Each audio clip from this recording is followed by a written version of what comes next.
So just for context, yes. when people delete stuff off phones, usually we go, No. It wasn't that's why I malicious wanted, at all. It wasn't not saying it's malicious at all. He lied to me. It just hurt. Like, I had never felt like he'd ever lied to me before. And it was a big lie. I mean, telling somebody that you're in the midst of a divorce and then you have a wife that has a 15-week-old baby on the way is a huge, huge thing.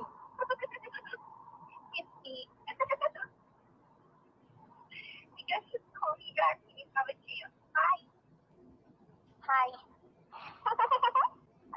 It's me. I miss your face. I was just calling to say hi. Call me back.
Okay, everybody. So welcome back to What's the Obsession live stream and chat. And this evening, we are going to be talking about the namesake for the channel, the namesake case, which is the case of Christopher Watch and the tragedy that ensued under his watch. I truly do believe, and I just want to say up front, so there is no doubt or question, I personally believe that Chris Watts is exactly where he belongs, in prison. And I also want to say, regardless of what is discussed during this live stream or elsewhere on this channel, I never, ever, ever believe or imply that anything that happened is in any way any of the victims' fault. So let's just be super clear on that, because it seems like no matter how clear I am, time and time again, that just is the message that some people keep wanting to hear. So welcome, everybody. I am so super glad all of you guys are here. Thank you so much for being here, especially moderators, subscribers, members. If you're just visiting us, if you just found the channel,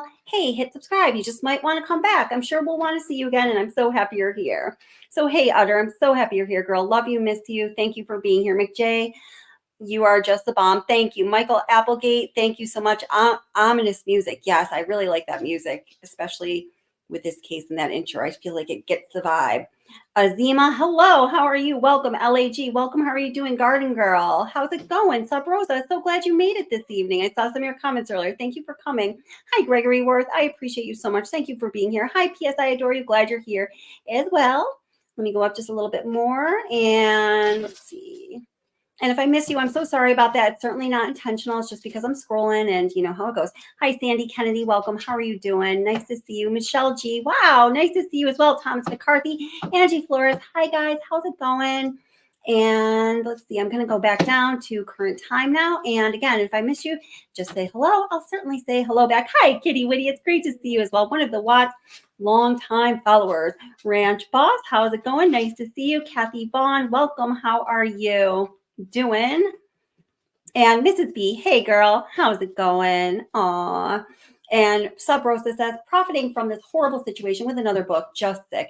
You know, I'm going to tell you exactly what I think about this book, and I'm going to talk about exactly what is in this book. So what we are going to be talking about is this book that was just released. I think it was on November 20th. Yeah, that's the day I got it. And I read it in about a day and a half. Now, I do want to tell you, I forgot to get the link to post in chat. If anyone can grab it, moderators, and put it in chat just a couple times now and towards the end, that would be great.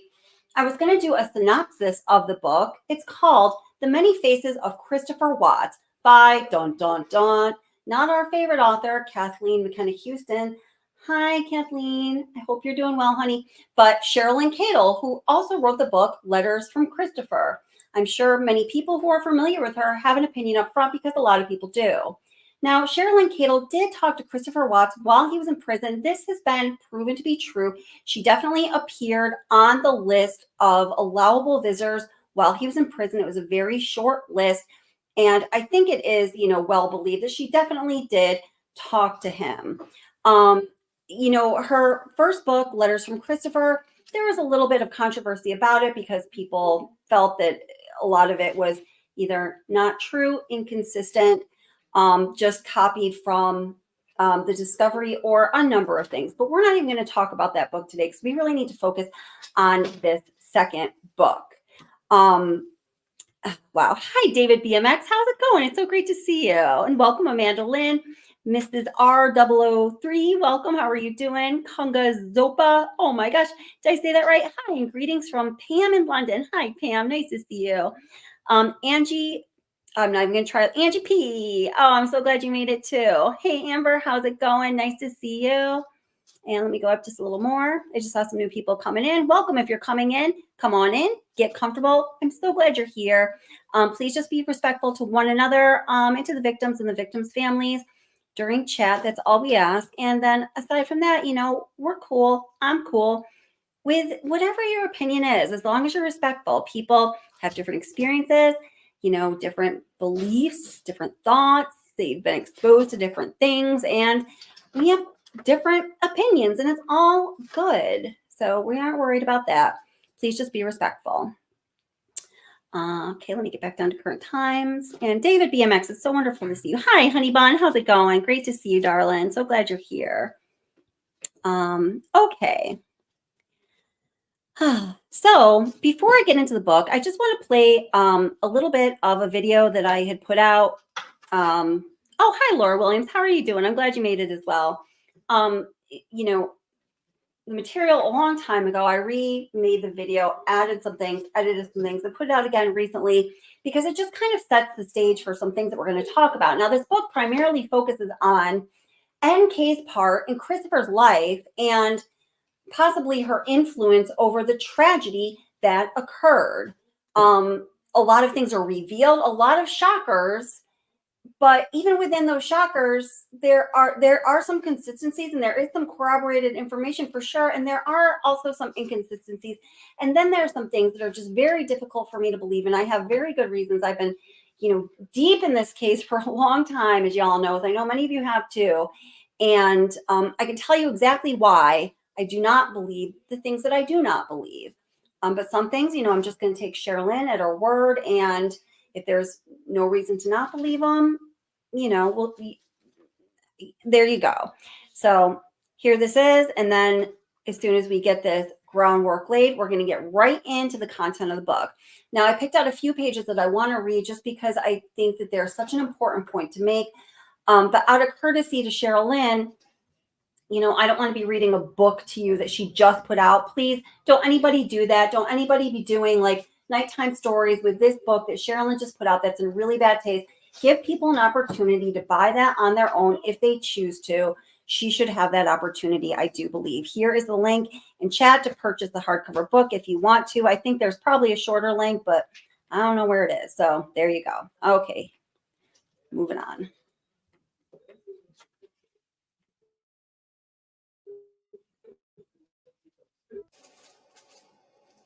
Welcome back to Watts the Obsession, a channel that supports the search and resolution of complete justice for the victims in the Watts murder case, Shanann, Bella, Celeste, and unborn baby Nico. Rest in peace, sweet angels. This channel also aims to keep the record straight about the Watts case. It is a salacious case, and there is a lot of passion surrounding this case. People feel very strongly about many issues in this case, and as I often say, people should feel strongly about the issues in this case. It was an egregious, horrific crime that took the lives of 4 precious souls. I am aware of many, many facts in this case. I am also aware of the misinformation that has circulated about this case. And I believe I am aware of the most popular misconceptions about this case, or we could say the misinformation that is spread most heavily by the most channels, by the most people, that results in people believing something that is not true.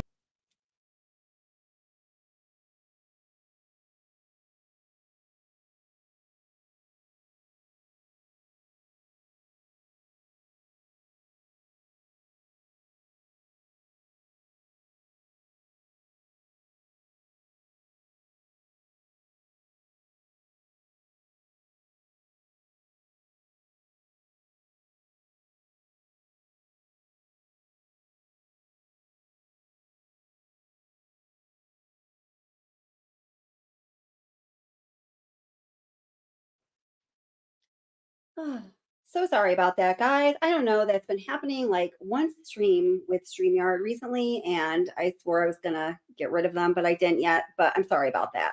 We should be good now. It only happens once usually. All right, here we go. Let me bring it back in and go. And such issue is, what did District Attorney Rourke say?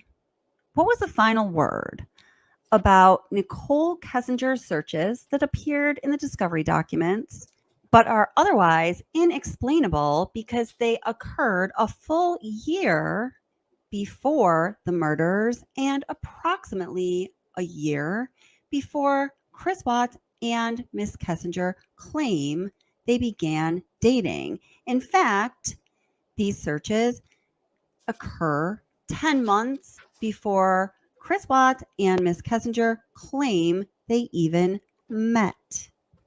A very common misconception is that those searches were a typo or typos in the discovery, and that District Attorney Rourke himself and or a representative of the DA's office made the official statement and took the official stand that those searches, Kessinger searching for Shanann Watts and Chris Watts about a year before Chris Watts and Kessinger started dating, according to them, that those were typos. People will tell me that or tell other people that with absolute confidence, asserting that this is fact. They were typos. District Attorney Rourke said it himself. I don't even want to hear about those searches. It's just bogus. Those are typos. DA Rourke. Let's answer the question. What did District Attorney Rourke say about those searches from Nicole Kessinger's phone that occurred a year before Watts and Kessinger claimed to have started dating? This article is from Crime Online from December 10th, 2018, written by Ellen Killoran.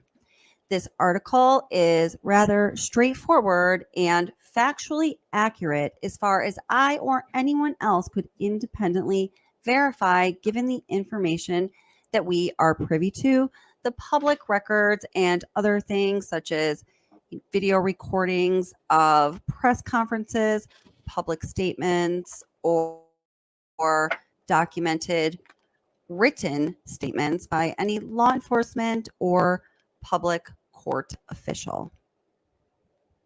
The article said it himself. It says this. Here's the headline. This is not a witch hunt.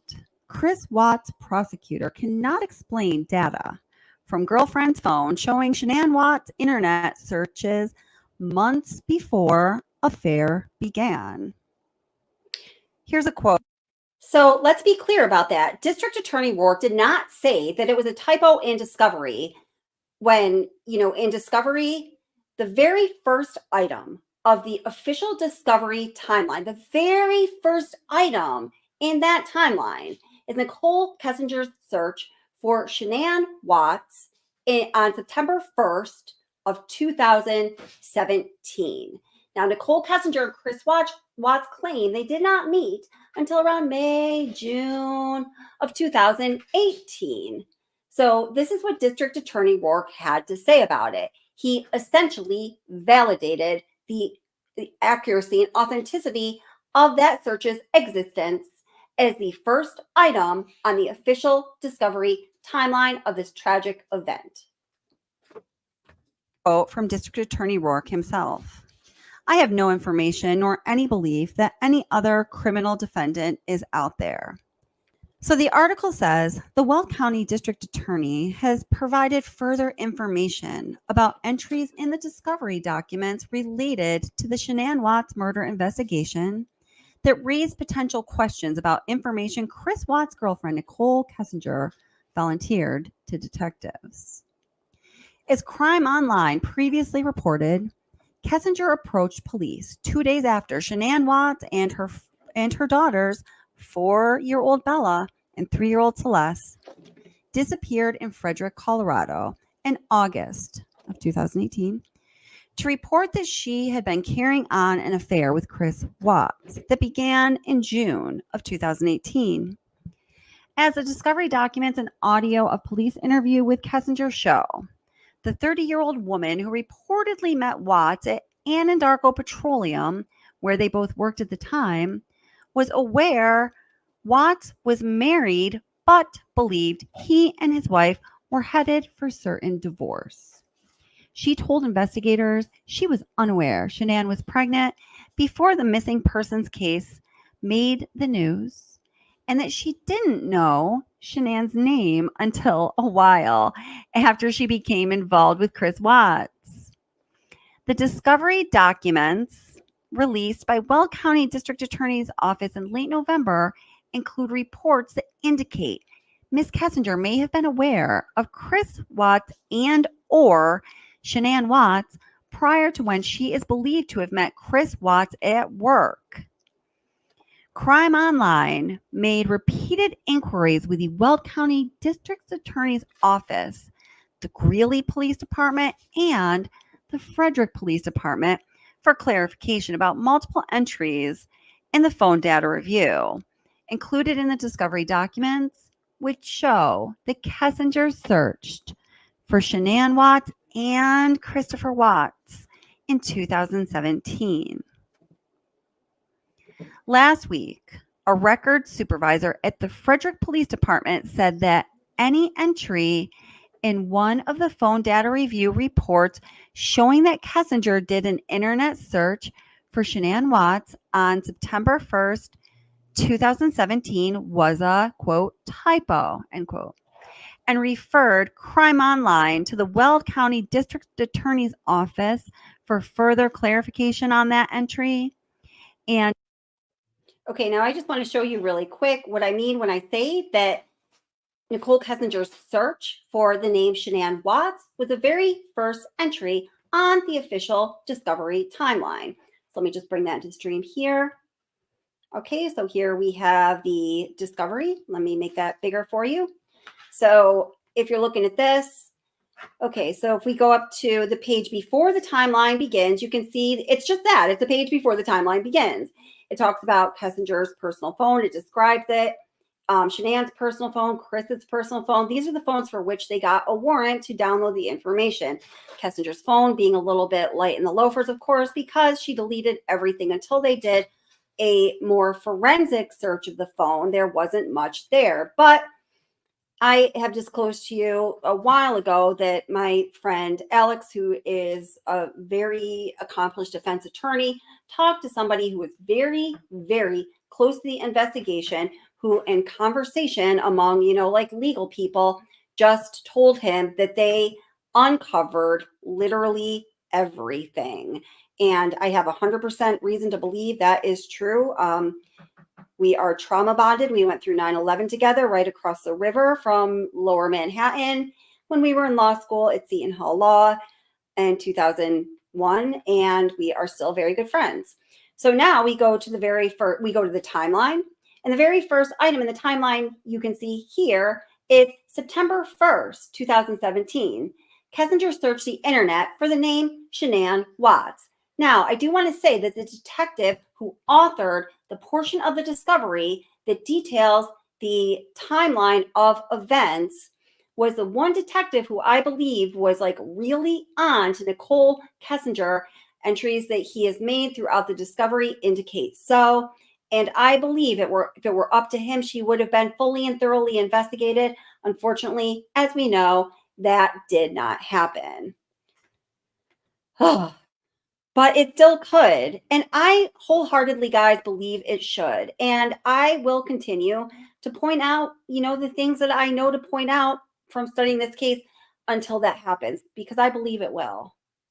Back to the discussion on what DA Rourke said about that September 1st, 2017 search for Shanann Watts by Nicole Kessinger. Additional entries in a different section of the phone data review showing that Kessinger searched for Shanann Watts in January of 2018, and which references multiple deleted searches for Chris Watts dating back to August 2017. So here, reading right from the discovery, several searches for Christopher Watts can be found prior to 8/12/2018. These entries appear to have been deleted.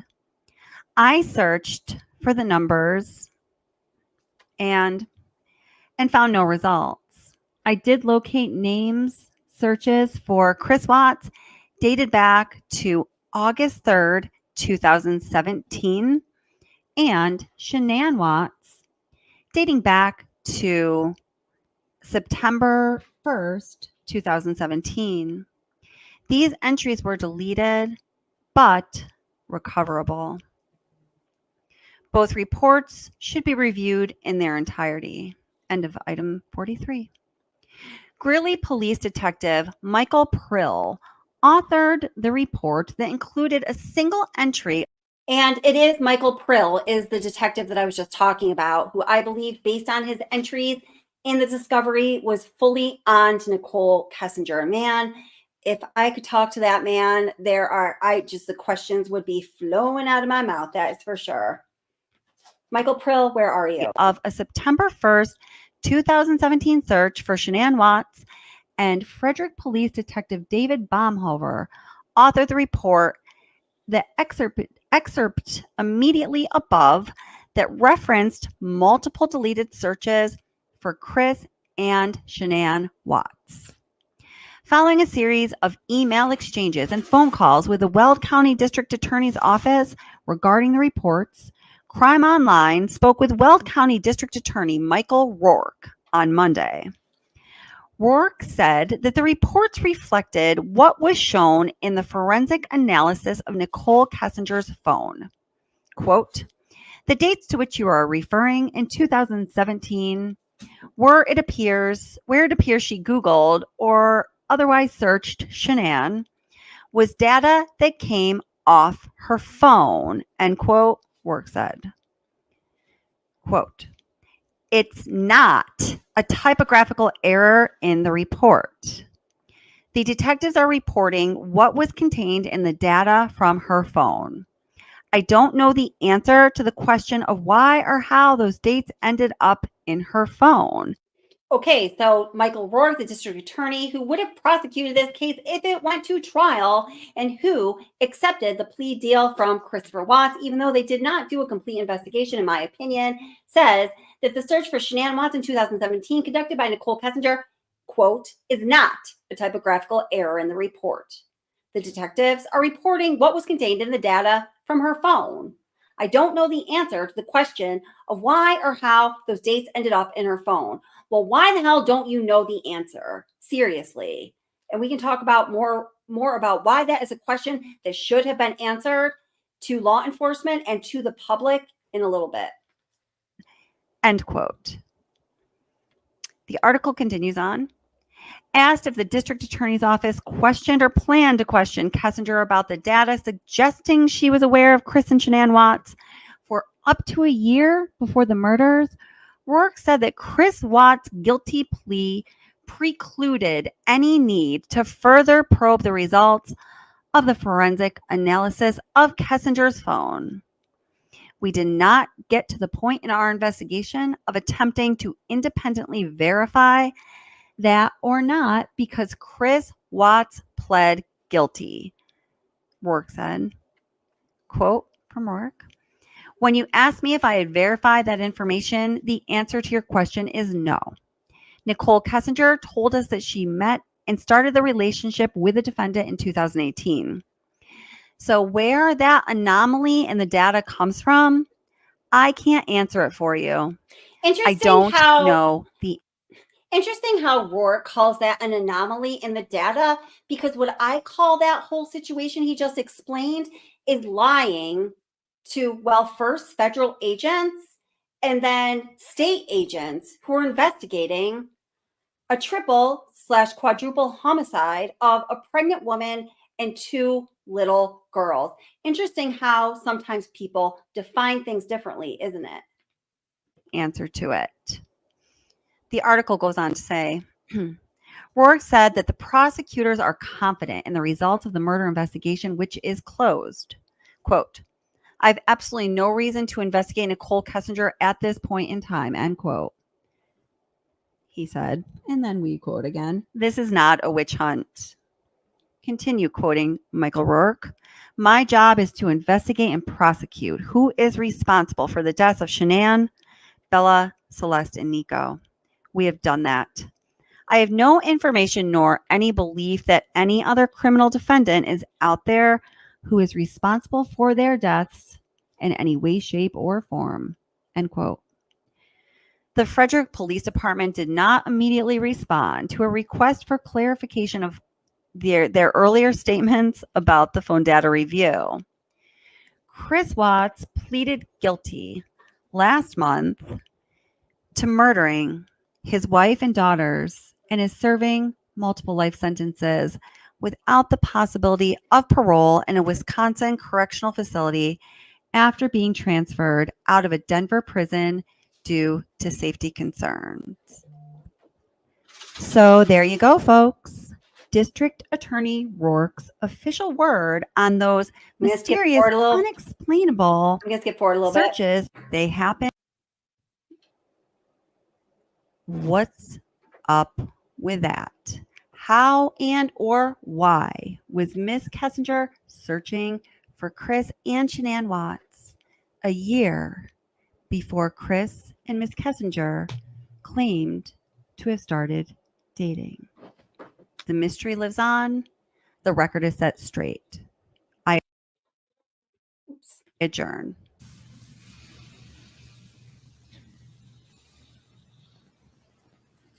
Yeah, I'm with you. We definitely need to accelerate the case because the more it takes, the less sure that they are of situations. But on the other end, I think if you do just that only, You tell me what you're willing to provide to me and we'll is that write it good on. enough? I just want like our text conversation and then I guess our phone call records. So I'm gonna put, So the time and date of the phone call records and then our text message. Could we text, get photos of him? Huh? Could we get photos of him? Off of Would you that. mind if we got his photos that he sent to you? Oh, well, there'll be in that text message thing. so all his photos were sent, there was no apps or anything else used No, that you no, guys no, were no, sending? It was no. all just text messages? Yeah, Okay. So it'd be an attachment to a text that he sent you? pretty much. But But everything is in the text and the phone call records, so like all of it. because we don't have it on tape, we discussed prior to turning the tape on Tuesday, which would have been the 14th of August. You had read some newspaper articles on the 13th and the 14th that regarded this case. You had also had a conversation with Chris at some point during the day on Monday. And on Tuesday, because of what you found, specifically what you said was, and don't let me put words in your mouth, but you found out that his wife was pregnant. Yes. And you did not know that prior? And that is just a load of bullshit, and everybody knows it. But in case you are wondering if it is or it is not, I have uploaded several videos, essentially, proving that there is absolutely positively no way that she's telling the truth here.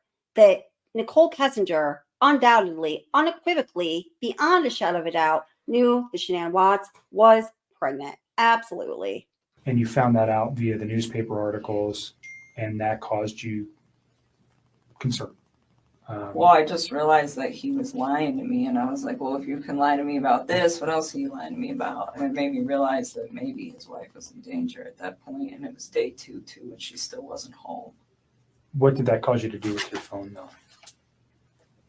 Oh, what? When I deleted those? I was just kind of grossed out by him, to be honest with you. I was just like, I don't know what's going on right now, but you just lied to me, and I don't want to see this come over my phone anymore. So I removed it. So you already said, but you removed text messages? I deleted all of his stuff because he lied to me. I mean, that's what it was. It was the hurt that made me delete it. And then it was the lie that made me start questioning everything else he'd been telling me for the last few days. And that's when you decided to come forward? Yes. Okay. So just for context, Yes. when people delete stuff off phones, usually we go, No, hold on a second. No. It And wasn't that's why I malicious wanted- at right. all. It No, I'm not wasn't saying it's malicious at malicious, all. He lied to me. It just hurt. Like, I had never felt like he'd ever lied to me before. And it was a big lie. I mean, Right. telling somebody that you're in the midst of a divorce and then you have a wife that has a 15-week-old baby on the way is a huge, huge thing. And I was very taken back, and it was hurt. And so at that point, I deleted it. I had a few more quick things to say to him, and then I just got rid of him. That's literally what I did. I just cut him out of my life. It would have honestly been like a bad breakup kind of thing. Like, if none of this other stuff would have happened, that's what it would have been. That would have been the end of it. The information was not destroyed because there was anything in there that would be harmful to you or potentially to Chris at this point, but harmful to you in particular. That's not why you did it. No. You did it out of, excuse my language, this guy's an asshole, Ugh. so I'm getting rid of him, and I'm getting this stuff off my phone. That was like me kicking him out of my life. Oh my God. Which makes no sense. It is just so atrocious. I can't even with this woman. Okay. So now let's get into Cherlyn Cadel's new book, The Many Faces of Christopher Watts, just released this past November 20th, just a few days ago. I read that thing quick. Now, I can't remember if I said this in the beginning of the video or not, but I was intending to do a synopsis of the video when I heard the book was coming out, then it came out and I read it. But when I was just a few minutes into making that video, somebody sent me the link to Plunder, an awesome true crime channel, always recommended by me. In fact, it's one of my recommended channels always on my YouTube homepage. Paula did an amazing job summing up this book. She hit every single point I would have hit and probably some more. And she basically shares the same opinion I share on what was said in the book and the case. So please, I would urge you, if you want a full synopsis of the book, The Many Faces of Christopher Watts by Cherlyn Cadel, please go to Plunder and check out that video. I don't know, did anybody get a chance to get that link? If anyone does, please definitely post it just a couple times now, and at the end. We have to post it all the way through the video or the live stream, but that would be amazing. And if you do want it, also, I encourage you to buy the book and read it for yourself. Here's a link to the hard copy of the book. You can also buy the Kindle version for $2.99. The hardcover copy of the book is $18.99. So let's get into the book. All right. Oops. Let's see. I've got to do a little something different. I made some slides for you. Let's see. Google Slides. Let's see. Add Google Slides. Just 1 second here. Sorry about that. StreamYard, yes. Yes, allow. Although I don't necessarily trust StreamYard. I just kind of lied, but I sort of have to right now. All right, here we go. Okay. All right. So it looks like my slides are uploading. Welcome everybody who's here Hey to everybody who is watching this as a replay crew member. I'm so glad you guys are all here. Come on in, get comfortable. You can express your opinion. We allow that on this channel. I please just ask that you are respectful to one another, to the victims, and to their family members. Yeah, well, I definitely get that, Judy, for sure. Yeah. Okay, so here we go. All right, let me pull down the comments. So, new book, The Many Faces of Christopher Watts by Cherlyn Cadel. Now, gosh, I don't even know necessarily how to preface this book. I gave it a little bit of an introduction before. Cherlyn Cadel wrote the book Letters with Christopher based on her conversations with Christopher Watts while he was in prison. I do believe she talked to him while he was in prison. If you were to, several people acquired copies of the allowed visitors list while Chris Watts was in prison over a period of time. Cherlyn Cadel did appear on that list. So I personally absolutely believe that, Plunder made it a members only video. I wonder, I know why. Okay, thank you, Ara just texted me saying Plunder made it a members only video. And that is because Cherlyn Cadel commented on her video kind of threatening her, and so I'm sorry, maybe you can't see that, but we're going to go over the details pretty well right here. That's too bad. It's a shame. Okay, so slide 2. Okay, so I know. So what are the highlights? What did Cherlyn Cadel say in this book? Now, another thing I need to tell you is when you read this book, and I think if you read it, you would agree with me, that sometimes it is very difficult to distinguish what Cherlyn Cadel is intending to say Christopher Watts said, like this is a quote from him or a approximate quote, because, she wasn't allowed to record her conversations with Chris Watts as he was in prison. So, it would make sense that, yes, she might not have verbatim quotes. She might not have a recording of those quotes, except, and I know that Paula from Plunder pointed this out in her video, that Wisconsin, which is a state that he is in prison in, is a one-party recording, as far as the law goes, state, which means both parties on a telephone call do not need to give consent in order for you to legally record the phone call. So for that reason, my thought is, and Paula shared this thought, and maybe you do too, I wonder why she didn't record those phone calls. Maybe, she didn't think to, but maybe in retrospect, it would have been a good idea because it would have given some validity to the assertions that she made, at least as far as saying, well, hey, this is what Chris Watts told me, right? So again, sometimes as you're reading this book, it is very hard to distinguish what is her opinion, her thought, her theory, versus what she is trying to tell us that Chris Watts said. So it's very hard. And I am going to read you just a little bit, and so you can see that maybe for yourself. Okay, so one thing she says is that Chris met Nicole Kessinger in the gym in 2017 when Shanann Watts' parents were staying in the basement. So this is something that we do know to be true. Shanann Watts' parents did stay with Chris and Shanann for a while, for I think it was the better part of a year. And they were staying in the basement. Now, some people say, well, why is that? Because they had 4 bedrooms upstairs. Each girl had a bedroom. There was a playroom that was really a bedroom. And there was a first floor office that was also a bedroom. So this is a 5-bedroom house. Why were they staying in the basement? Well, we really don't know. Sometimes it seems like, not hospitable, hosts or hostess and hosts, but maybe they wanted to stay in the basement for privacy. We don't know that. So I just want to say that there, because even in comments on a previous video I put out the other day, some people commented on that, but we just don't know why that is. So they did stay in the basement, and we do know that in the basement is where Chris Watts had his workout set up. So it would make sense. This is one of the things that is said in the book that I believe very well might be true. Because based on what we just went over in this live stream about Nicole Kessinger she searched for Chris Watts in August of 2017.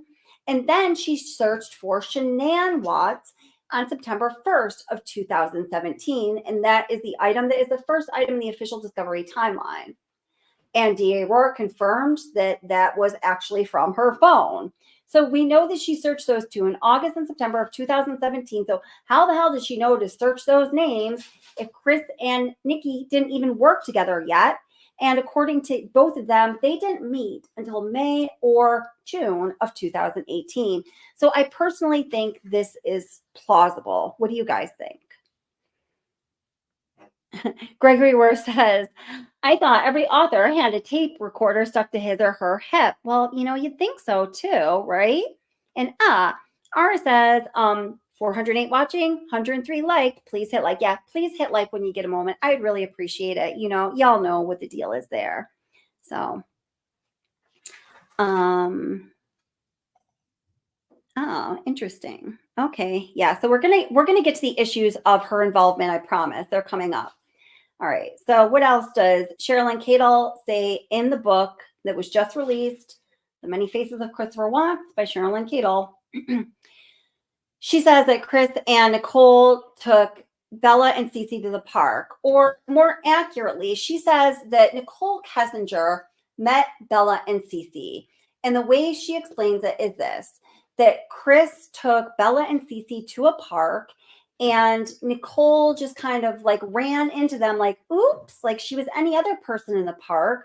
So the girls wouldn't have anything to go home and tell mom about, right? Because we can easily see how that would happen. Kids say whatever's on their mind, right? And if Chris was like, don't tell mom you talked to this person, as soon as they walked in the door, Bella would be like, Mom, right? So in the book, it is said that Nicole came up to the girls and was questioning them. And that was the verbiage that was used in the book, which was kind of weird. And the way it's explained is to make it sound as though it's almost like a trial of Kessinger meeting Bella and Cece, like to see how it's going to go, right? So, I mean, do you guys think that that's true? I should have like created some kind of a survey so we can vote on each of these. Let's see. Does anyone actually, you know what? If anyone wants to come up on panel and kind of go over these with me, you're welcome to. I know you're just asking Ara. If you'd like to come up, you're more than welcome to. Or if anyone else does, please just come on up and we can kind of go through these together and talk about whether y'all think that they're true or not. So there is the link to panel. And hey, if you're new to the channel, it's okay. Come on up. It's all good. Don't be shy. Your opinion is totally a-okay. Again, just please be respectful to one another and everyone, everyone. And let's see. Sweet and Sour Girl says, I can see her doing that. Yeah, absolutely. I think that this is plausible as well.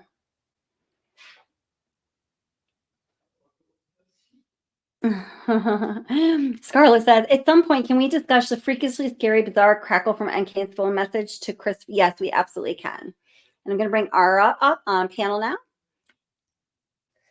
And I just want to read one comment here. Ashley Victoria says, because she just directly answered the question I asked, I believe she did meet the kids. It's her personality. In my opinion, she would have wanted to. I bet she acted like a stranger. Yes.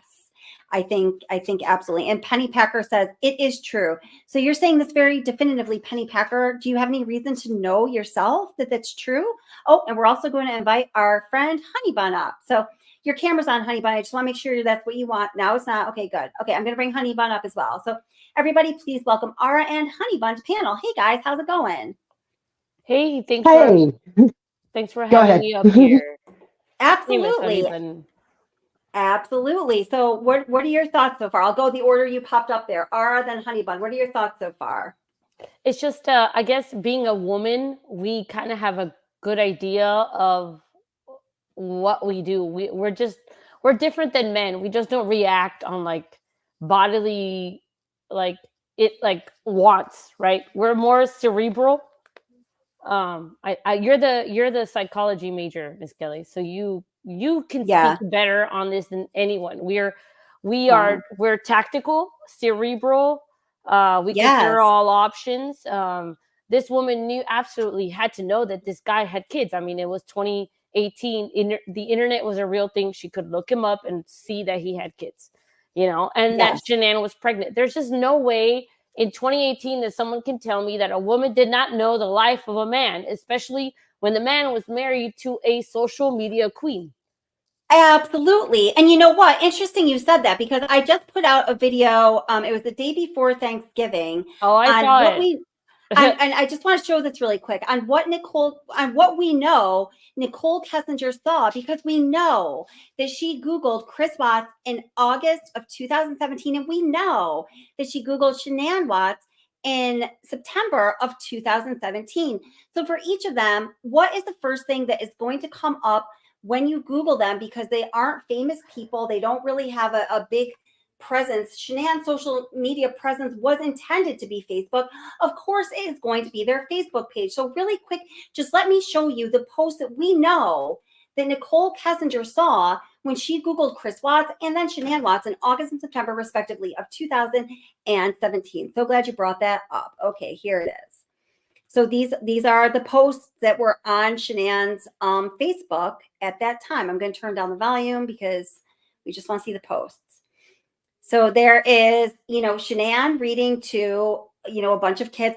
And look at those books. Remember in the interview with whatever his name, Kobach, she says, all I saw was I went upstairs. I followed Dito upstairs when he strong-armed me into going upstairs. And the only thing I saw was books. I was like, oh, your girls have books. That's so cute, or whatever, right? We've had this conversation about noticing the TV on. She knew exactly the layout of the upstairs, because when he said I was upstairs watching TV, she knew exactly where he was. She absolutely did. And Kessinger, when she Googled Shanann Watts in September of 2017, also would have seen this post. Chris, Shanann, and the girls, along with her friend Christina's daughter, and the Watts are all dressed in their Steelers outfits. And man, if you ask me, I think they look like a mighty happy family. No trouble there. Well, and she also saw this. She saw, the kids being very happy, Bella and Cece, and again, Christina's daughter. She also saw this post, and it says, "Happy birthday, princess. Love you with all my heart." Yep. And then, there's another one here. I thought there was something about Chris here. I think it's the next one. But then she also, here, let me just get through the post really quick. Hold your thought. Don't forget. And then she also saw this picture of Bella and Chris, loving father with daughter. So far, if I am Nicole Kessinger perving around looking at Shanann Watts' social media page in September of 2017, I am seeing nothing but a super freaking happy family. She also saw this post. "Late dinner date with my amazing supportive hubby. He rocks and couldn't imagine life without him. Hashtag boss couple. Hashtag thriving couple. Hashtag power couple. Hashtag forever." Well, if that doesn't say definitive, I don't know what does. She also would have seen this picture of Chris with Bella and Cece, and again, Christina's daughter. She would have seen this picture of Bella and Cece and Christina's daughter, just happy kids. And those are the things that she would have seen when she looked up Shanann Watts in September of 2017. Go ahead, Ara. And I saw someone else was waiting there. Oh, wait, I see someone else backstage. I'm going to bring you up in just a second, Demi, just a moment. Okay, go ahead, Ara. Well, no, I was just going to say, like, Shanann's purpose on the internet was to be made seen by everybody. So if in 2017 Nicole Kessinger searched Shanann, she would have seen Shanann's whole life story, even up to the day she was pregnant and more, right? Oh, exactly. Yes, exactly. Yeah. That's all I wanted to say. But I want to allow our other guests to speak. I apologize. Okay. And let me also just bring up Demi real quick. So Demi, your camera's on. I just want to make sure you want it on. You look awesome, but I always let people know when their camera is on. Okay, so I'm going to bring Demi up too and just say hi. Hey, Demi, hello. How are you doing? I'm good. How are you? Hey, good. Awesome. In just 1 minute, let me get Honey Bun Sauce and I'll hop right to you. Okay. I follow your channel. I'm obsessed with this case. Yeah. I think a lot of people are. I just want to say really quickly that I think that Nicole Kessinger probably discovered Shanann first, and she just seems very vindictive and kind of like a psycho. So she probably was like, I'm going to take everything that this woman has. I don't know that she ever really cared about Chris or any of that. I think it was all just some psychotic single white female type of situation where she just wanted to live in her life. And I just wanted to say Well, that. Was that confirmed though about the 2017 searches though? That was confirmed to be. Yes. Yeah, Yes. that was confirmed. In the very Is it- beginning of Yes. this live stream, I just played a video where Yes. DA Okay. Rourke confirmed that was an Because I was actual always search. on the That's fence what it about was. that. On a Because press conference, he says it was confirmed, but he doesn't Okay, because explain at why. one point they made a statement that it was an accident, right? Well, no. They did make that Yeah. statement. That then they was retracted somebody that was somebody from like the office, but when DA Rourke, the man himself, was asked about it, and I just played that. Go back and watch the beginning of the I live will. stream when you get a chance. Yeah. He makes a statement that was not, he says outright, that was not a typographical error.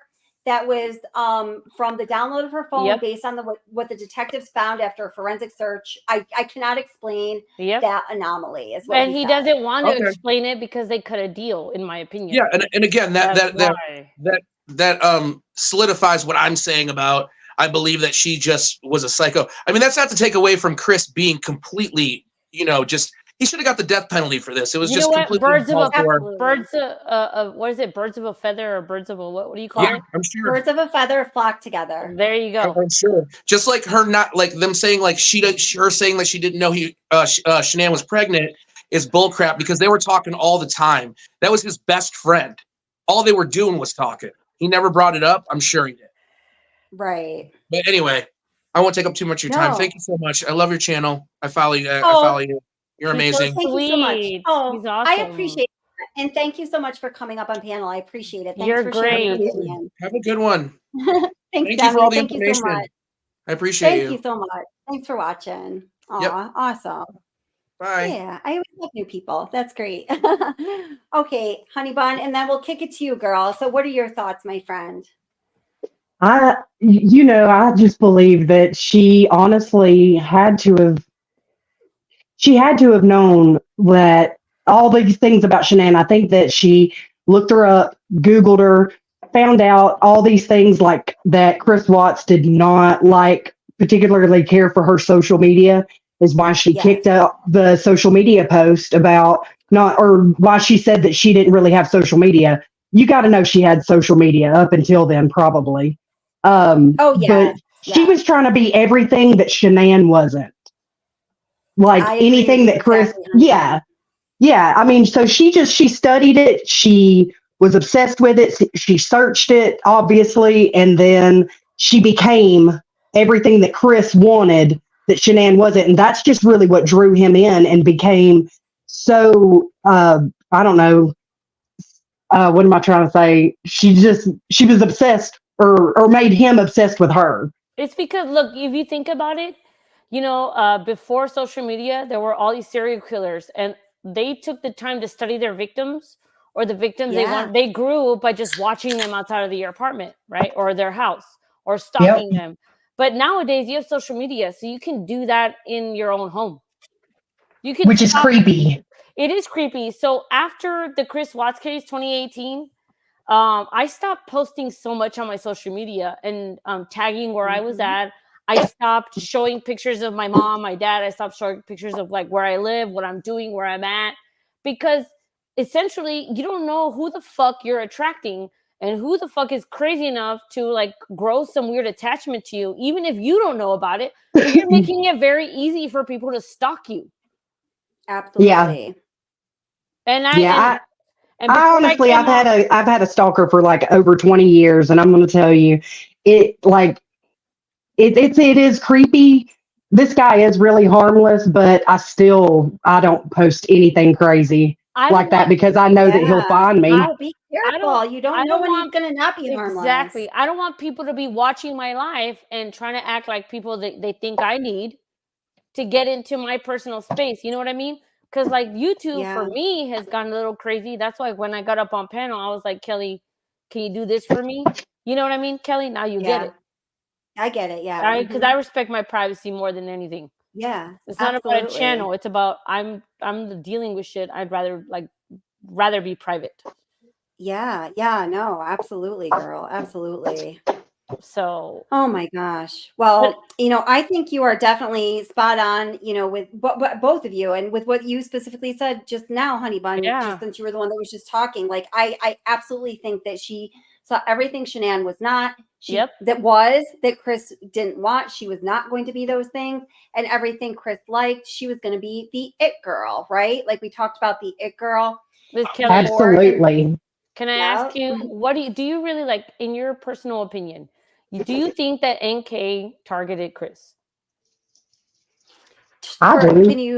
Can you ask that question a little more specifically? Okay, Like how so? in your professional opinion, do you believe that NK saw Chris, saw what he needed in his family, and that somehow like gave her purpose and she followed him? Like there was something that connected them both, right? But she saw something deficient in the family dynamic, and she saw that as an opportunity to just strike. I think she even started working at Anadarko because of Chris. Yeah. I mean, I think that all of those things are possible. I mean, I personally think that, yeah, I think at that point in her life, you know, she had had some bad relationships. I think that she was, and I mean, I'm going to be honest. I went through a time in my life and I've changed over the years. I'm 44 now and I have I'm a single mom. I have my career I'm very dedicated to. I love my YouTube family. I love my family. And I have I don't feel like I'm like lacking anything, but I know for a while in my 20s, I felt like I had a very, I don't want to say singular goal because I always had other things in mind, but I was really focused on, I have to find someone I'm going to develop a good relationship with, and I have to get married because I want to have that like family unit life. That's what I thought. But would you do that with a person that was married? No, of course I wouldn't. But I think that NK, kind of had that feeling, but in this sort of obsessive compulsive way, because there are clear indicators in her personality from a behavioral therapy standpoint. That's what I want to know. What are her behaviors? Because you're like the expert on this shit. What are her behaviors that you think? That's what I want to know, because you're like the fucking expert on this, girl. Well, I think that I've kind of been talking about this in the whole catalog of hundreds of Watts videos that I put out, that have to do with NK. Just it's the discrepancy between what we know to be the truth and the lies that she told to investigators. That's where her behavioral anomalies that make her, kind of an off balance and sort of a scary way character. That's where you find them,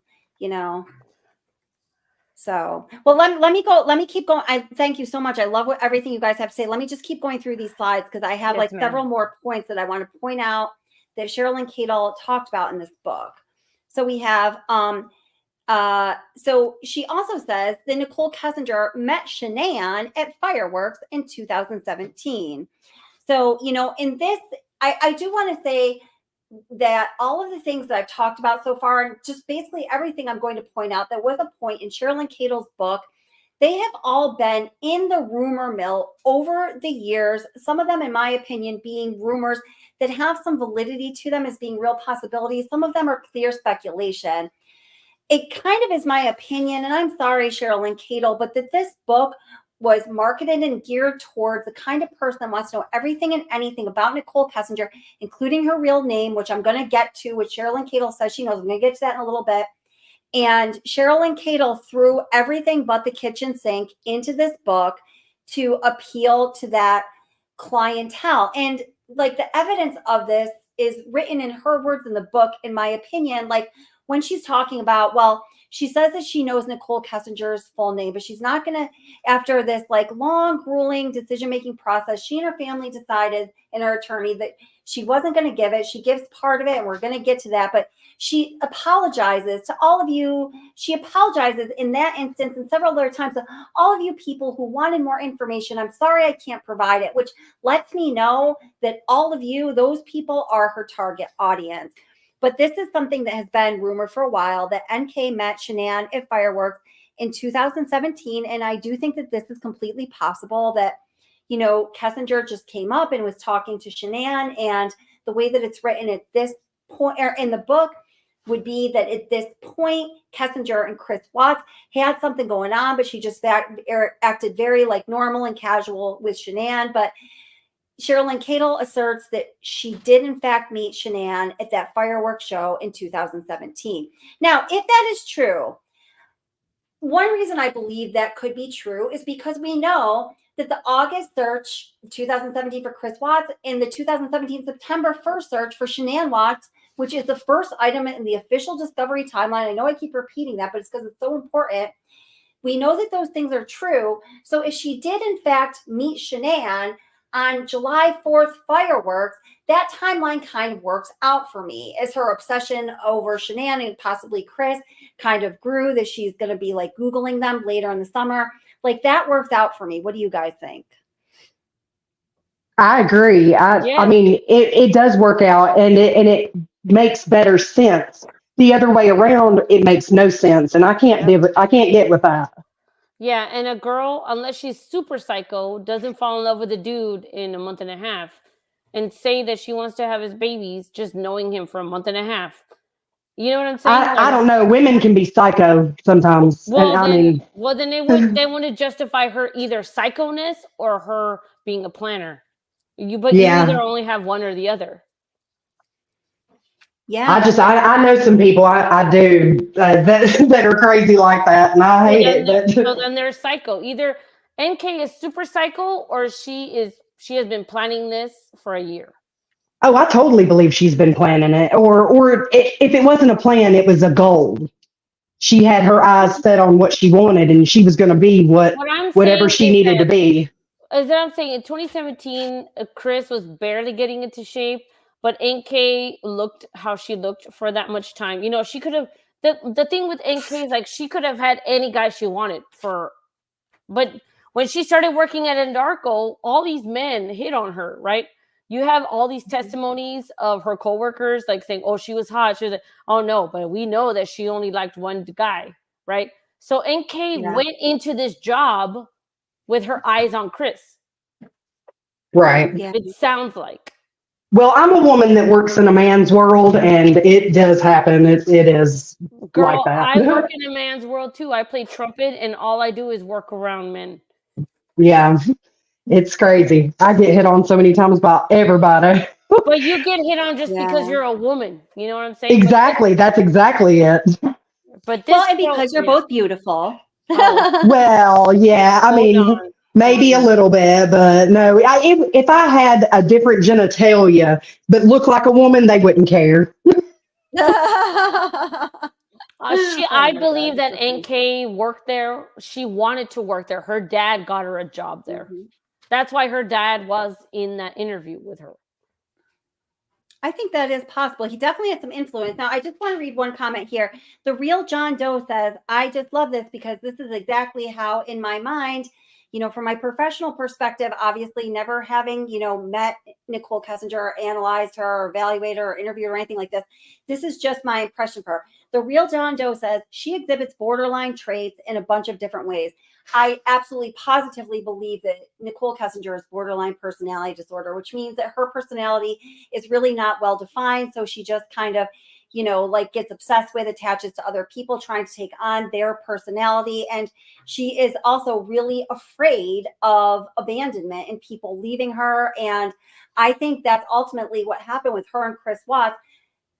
And I'm going to go back to that. Let me continue on with some of the things that Cherlyn Cadel said in this book, because it's all going to point right in that direction. But thank you, the real John Doe. I think you're Wouldn't that mean that she was borderline narcissistic?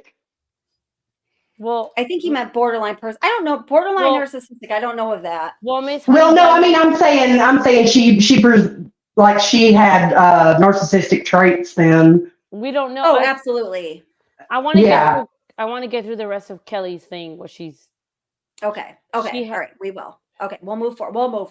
So, all right. Here's another thing that Cherlyn Cadel talks about. And somebody in chat just said something. One of you on panel just said something that this is going to speak to. I'm like taking in all the stuff with chat where you guys are saying it's like an information overload. So Chris and NK got busy on Shanann's kitchen counter. Like, I mean, this for some reason shocked me, although it's almost like something we could have assumed. Now, this is the scenario in which Cadel says that this happened. Remember that day when Chris Watts spent the night in Nicole Kessinger's July 3rd going into July 4th. Now remember that both of them claim that they just met each other in June. And, from the phone records and the text records, and when Shanann went away, if that were true, which I don't think is true, one of their first dates would have been like June 30th or something. So this is just a few days later. Now, Nicole Kessinger's birthday is July 3rd. Just keep that in mind. So she spent the night, July 3rd, going into the 4th, woke up in the morning, saw that Shanann had been blowing up his phone since like 5:15 in the morning, finally goes outside, calls her back. She is pissed, not just like pissed, but pissed, like hot and bothered pissed. So he goes back into the apartment. Nicole Kessinger is in the shower, and he's like, hey, I got to go home. Shanann's been blowing up my phone. She is pissed. And I mean, just imagine how that made Kessinger feel, especially if she is borderline and is afraid of abandonment. She probably flew off the handle. Well, what we do know is July 4th is one of the dates where both of them say that she was at his house. She somehow got from her apartment to his house. This is another reason why I do not believe that they just met in June and started dating in the end of June. If they just like met at work and they had just met and were casually dating, they live about 40 minutes apart. How would she know where his house was, what his address was, to get to his house on her own that morning following him because she's pissed because he left?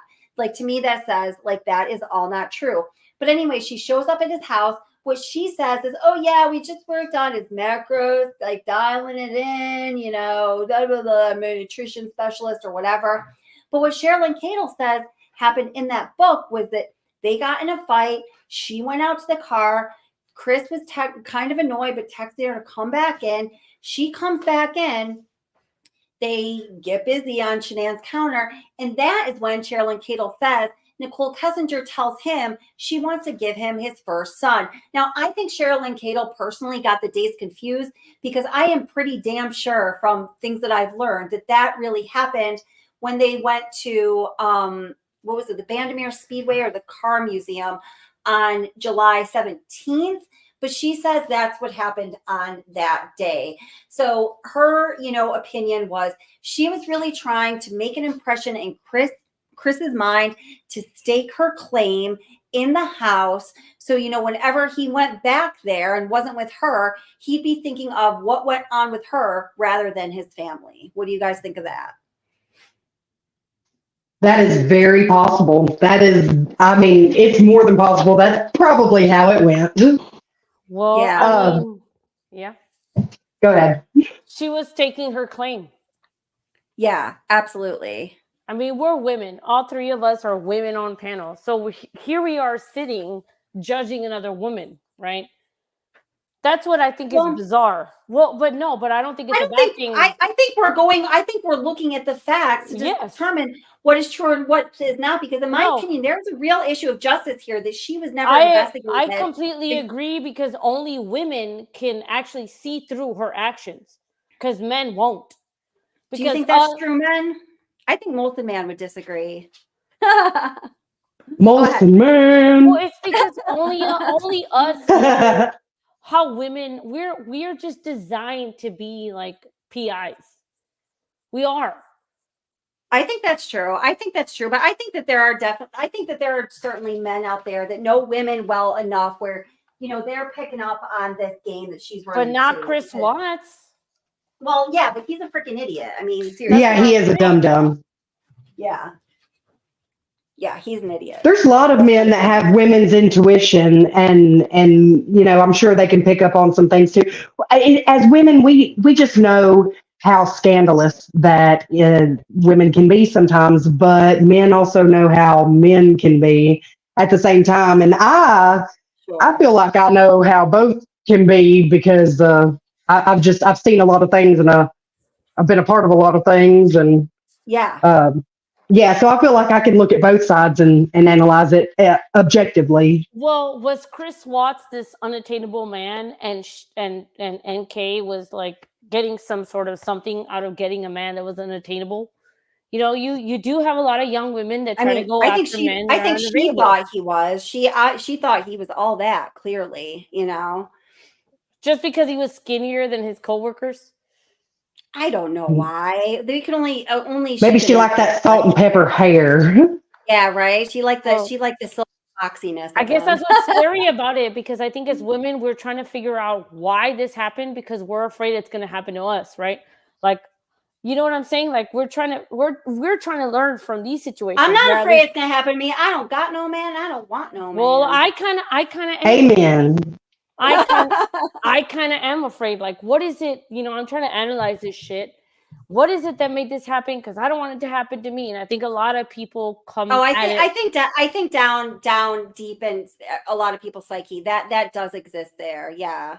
Yeah, I just want to read this one comment really quick right here. So Garden Girl, hey girl, says, I wonder why Cadel isn't worried about NK suing her anymore. She left an entire chapter about NK out of her first book because of that. Well, guess what, Garden Girl? That chapter is actually included in this book, and I think it is a whole bunch of like kind of bogus, but we're going to talk about that in just a minute. But I'm so glad you said that. Okay, let me just keep proceeding through this. And Honey Bun R, I love you guys so much. Please don't think I'm being rude. I'm like, let's just keep moving. But there's like No, go girl, go. No, yeah, so many things to talk about. This is your show. We're just here to support you. Thank you Oh, for well, letting thanks, us guys. Love be you. here. Love you. You're wonderful. So okay, the gym theory that Nicole Kessinger met Chris Watts in 2017 in the gym is later contradicted in the book. And I wanted to point that out to you. And I said, I'll read that. But you know what? I forgot to bookmark it. So sometime when you guys are chatting here, I am going to find that for y'all. But let's see. Yeah. I Wait, forgot what do you to- need to be found? I can probably find it for you while you're presenting. in the book? It's in the book. Then it later just says that, you know, there's some story that she's talking about, and she just says when they met in 2018. I'll find it. I bought the book, and I'm going to be honest with you. I'm thinking about returning it because of what she said to Plunder. I mean, I love Paula, and I think she handled it well, and she has thick skin. She has very thick skin, and to me, she is just, she's a boss about it, but that was uncalled for. And yeah. No, I agree with you. Oh wait, I thought that was a little bit weird too. Yeah. Oh wait, hold on. I just found it. Speaking of the freaking Cadel Devil. Okay, here we go. So I'm going to actually bring this into the stream because I said here in my slide that I'm going to read it. So I'm going to keep my word here. So let me present this. I can't believe I just found that. I just happened to flip to it. So Ara, don't worry. I got it, girl. So here it is. All right. Here we go. Nicole met Christopher at Anadarko. However, she was employed with Tasman Geosciences, and they contracted her to Anadarko in April of 2018. So here it says Nicole met Christopher at Anadarko, but she makes a big deal about talking about how they met at the gym in 2017. So this is one of the examples of the big contradictions that exist in this book, because when one of the like shocker points of your book is contradicted by yourself at another point in the book, that's problematic. By this time, she and Christopher had become friends through the gym they were both going to. So now which one is it? You know, my belief is he referred her to Anadarko. Possibly her father had something to do with finding employment with Tasman Company. And then she says, here's where things get a little murky. Was NK at Cervi the mornings of, you know, what happened? I do know he had planned on kaboom, the field. YouTube really doesn't like me talking about this. Who gave him the idea? He had a can of gas in the back of his truck. I told you. This is the kind of idea, that does belong to the monster. We all saw him put the can in his truck through the neighbor's camera. I believe that part of her mind control over Christopher was this sort of thing. That's why, according to him, he was leaving Cervi that morning when he received a text from NK telling him to listen to the lyrics Metallica song Battery. If you've not listened to that song, blah, blah, blah, you would think if you didn't know better that NK wrote the song. I would be against copyright laws if I put the words in here, but please Google it. NK did not go to work the morning of August 13th. Why not? Well, we know that she did not clock in. She only has a clock out. So I believe that could be true. Why not? If she didn't know what was going on, why didn't she have just gone to work like any other day? It's my belief that her company fired her because they put things together and felt that she played a part in the bad event that happened. They didn't want to be dragged through so much, so they would not have tried to help her out. Christopher told me The 90-minute phone call they had on Sunday evening was phone sex. Later, he would say that that was not their conversation. I'm pretty sure there were some very heated words between them that night. I think she was demanding he get rid of Shanann. I believe that too. I did not believe she was telling him to K-word Shanann. Now, this is why I believe, I believed it for a long time, but recently I really realized the linchpin in that whole theory. I believed for a long time that, it was a heated conversation and she was giving him an ultimatum. I believe that thoroughly. I still believe it. I always have believed it. I just believe it. Now, I'm making a video right now that is a complete anthology of Nutgate. And part of that video is what Nicole Kessinger had to say about Nutgate. And Nicole Kessinger knew all about Nutgate and what happened. And, that what she says that Shanann won't let Chris see his family. And you may remember in the interview with Kobach with her fathers there, she's like, but family's so important. I was really upset about that. Because I really wanted to see us family. So I think she was really playing that side along with Chris. I really want to see you with your family because she knew how upset he was that he couldn't be with his family. So I believe that Nicole Kessinger thought that the event known as Nutgate was the nail in the end of things for Shanann and Chris. So then when he comes home from South Carolina, they go out to dinner just a few days later. Shanann is away just a few days later. And she's like, hey, man, I know that Nutgate thing was the end of it for you guys. So I'm going to finally smack down that ultimatum. It's me or her. And I know you don't want her. So obviously you're going to choose me. I am so convinced of that. What do you guys think? Dude, that makes so much sense because only a woman that is offensive is going to label that as Nutgate. From woman to woman, you're not going to do that. You're not going to go against each other and call, oh God, that was Nutgate. No, you're not going to do that. You're going to side on the woman, right? Like you're going to be that person that like, okay, she's a woman. Like, I don't know how to explain it, Miss Kelly, but you get what I'm saying. The fact that NK labels it Nutgate, just that alone tells you that she is just trying to get on Chris's good side, trying to get. Yeah. Does that make sense? Like no, like if something like Miss Kelly, if something happened to you, like let's say, something happened with my in-laws and my son, and this happened, I wouldn't go off and tell other people, oh well, that was Nutgate. Right. Or that was Flowergate, or that was Watergate. I don't think she. I'm sorry. I don't think she called it Nutgate. I don't think Nutgate had been. Remember this that was my terminology. This interview was just 2 days after this all happened, so I don't think she called it Nutgate. No, NK did call it Nutgate. She did call it Nutgate. She did. All right. In the interview with in that video interview that Plunder put out. Okay. All right. She called it Nutgate. Yeah. Okay. All right. Well, I swear I thought that you came up with that, Kelly. I did not know. No, I thought you came up with the name. No. And Chris Watts even calls it Nutgate. He's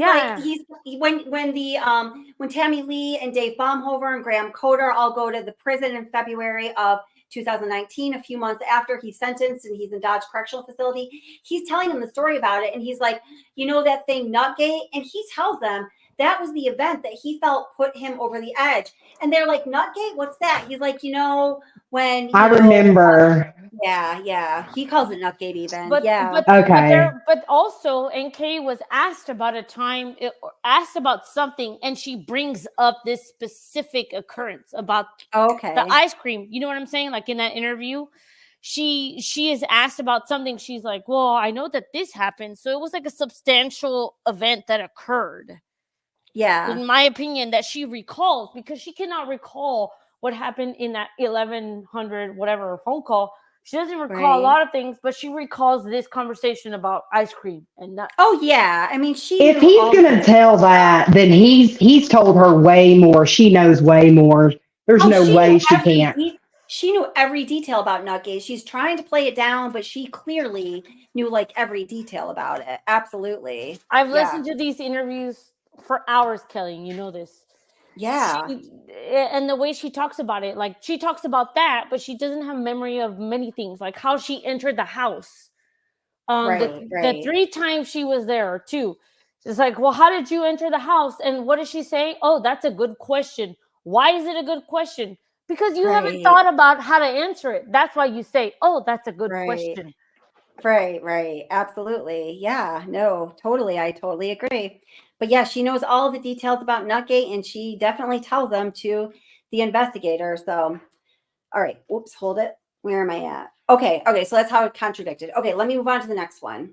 So, okay, now this one is really like, this to me was like the biggest shocker, just because this is really the question. This is the question for me. I don't give a crap about Nicole Kessinger. If I didn't think that she should have been charged due to what I believe is her part, at least, even if it's only how she obstructed justice, destroyed evidence, tampered with evidence, lied to federal investigators, lied to state investigators. Those are all crimes. Some of them are felonies. You should be charged with them if you commit them. I don't care who you are, because that's how our justice system works.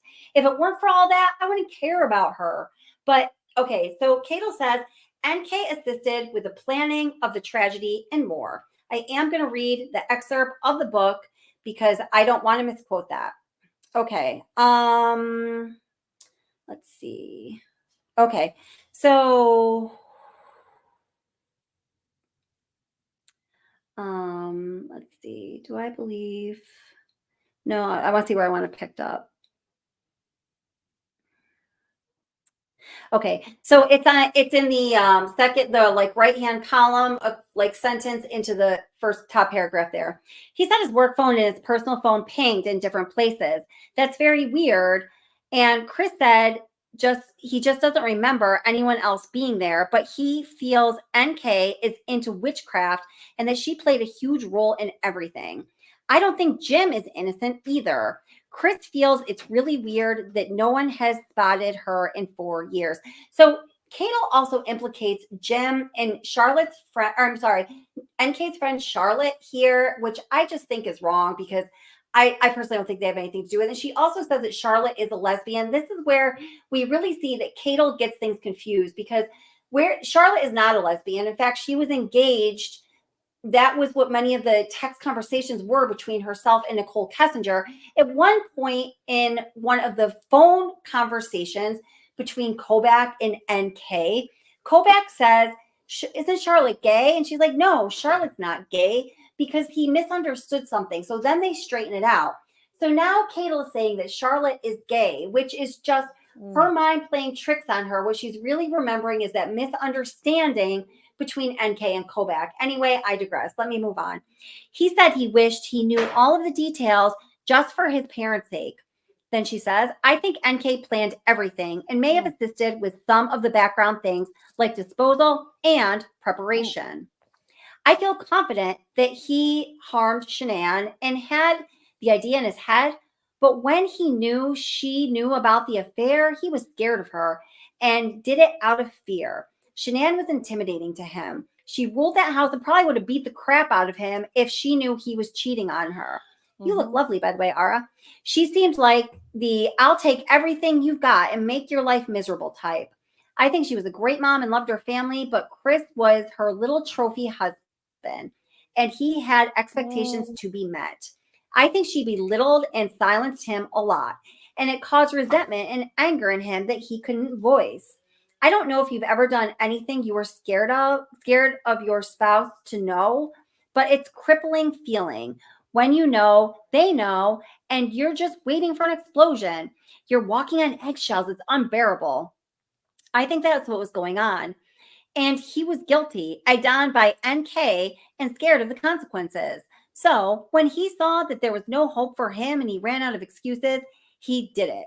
I feel confident that he harmed Shanann, but the girls puzzle me because I don't know why he would keep them alive before leaving the house, even if they did wake up, which is a nod to her other book with the terrible story I don't want to repeat. Yeah. Why wouldn't he just redo it at home?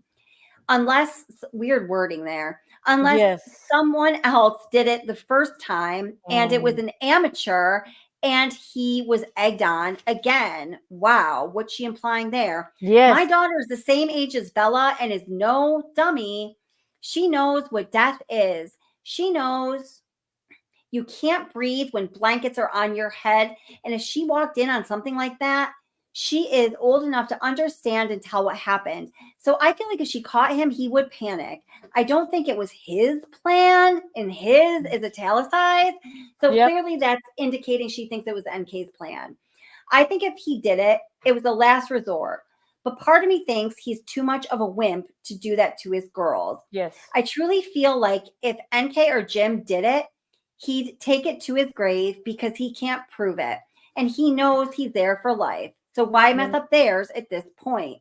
I think that's how he thinks. And she's like, Reed, I think they did it. I think he was so scared and the thought was put in his mind by NK. He, to this day, can't remember the 111-minute phone call. But earlier, and I just read the excerpt, she says that he said it was phone sex. So which is it, Cherlyn Cadel? Something had to be going on in his soul, as in demon possession, or he was given some type of mind-altering drug, drink. It was something. A normal dad who takes kids to birthday parties, reads stories, makes lunches, and plays on the floor with his kids doesn't do something like that without some explanation. She basically just stole Tammy Lee's words there. Yeah. There is no history of violence or weird behavior. I think what his parents want to know, how does this happen so suddenly? He comments how he wishes he'd gone to the Rockies game. Something changed in his whole situation that night.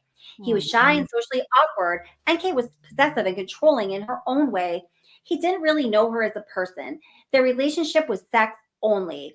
She did her controlling with her female organs. NK used the fact that men are very sexual to her advantage. He definitely had a lust issue at that point. You'd be surprised what people have access to these days.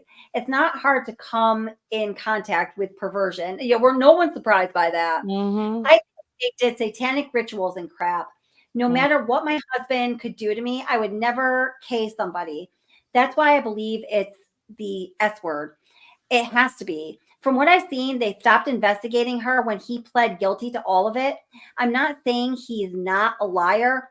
She says, from what I've seen. Well, that's what investigators said. But I listened to holes in his story, and lately, I feel like he just wants peace.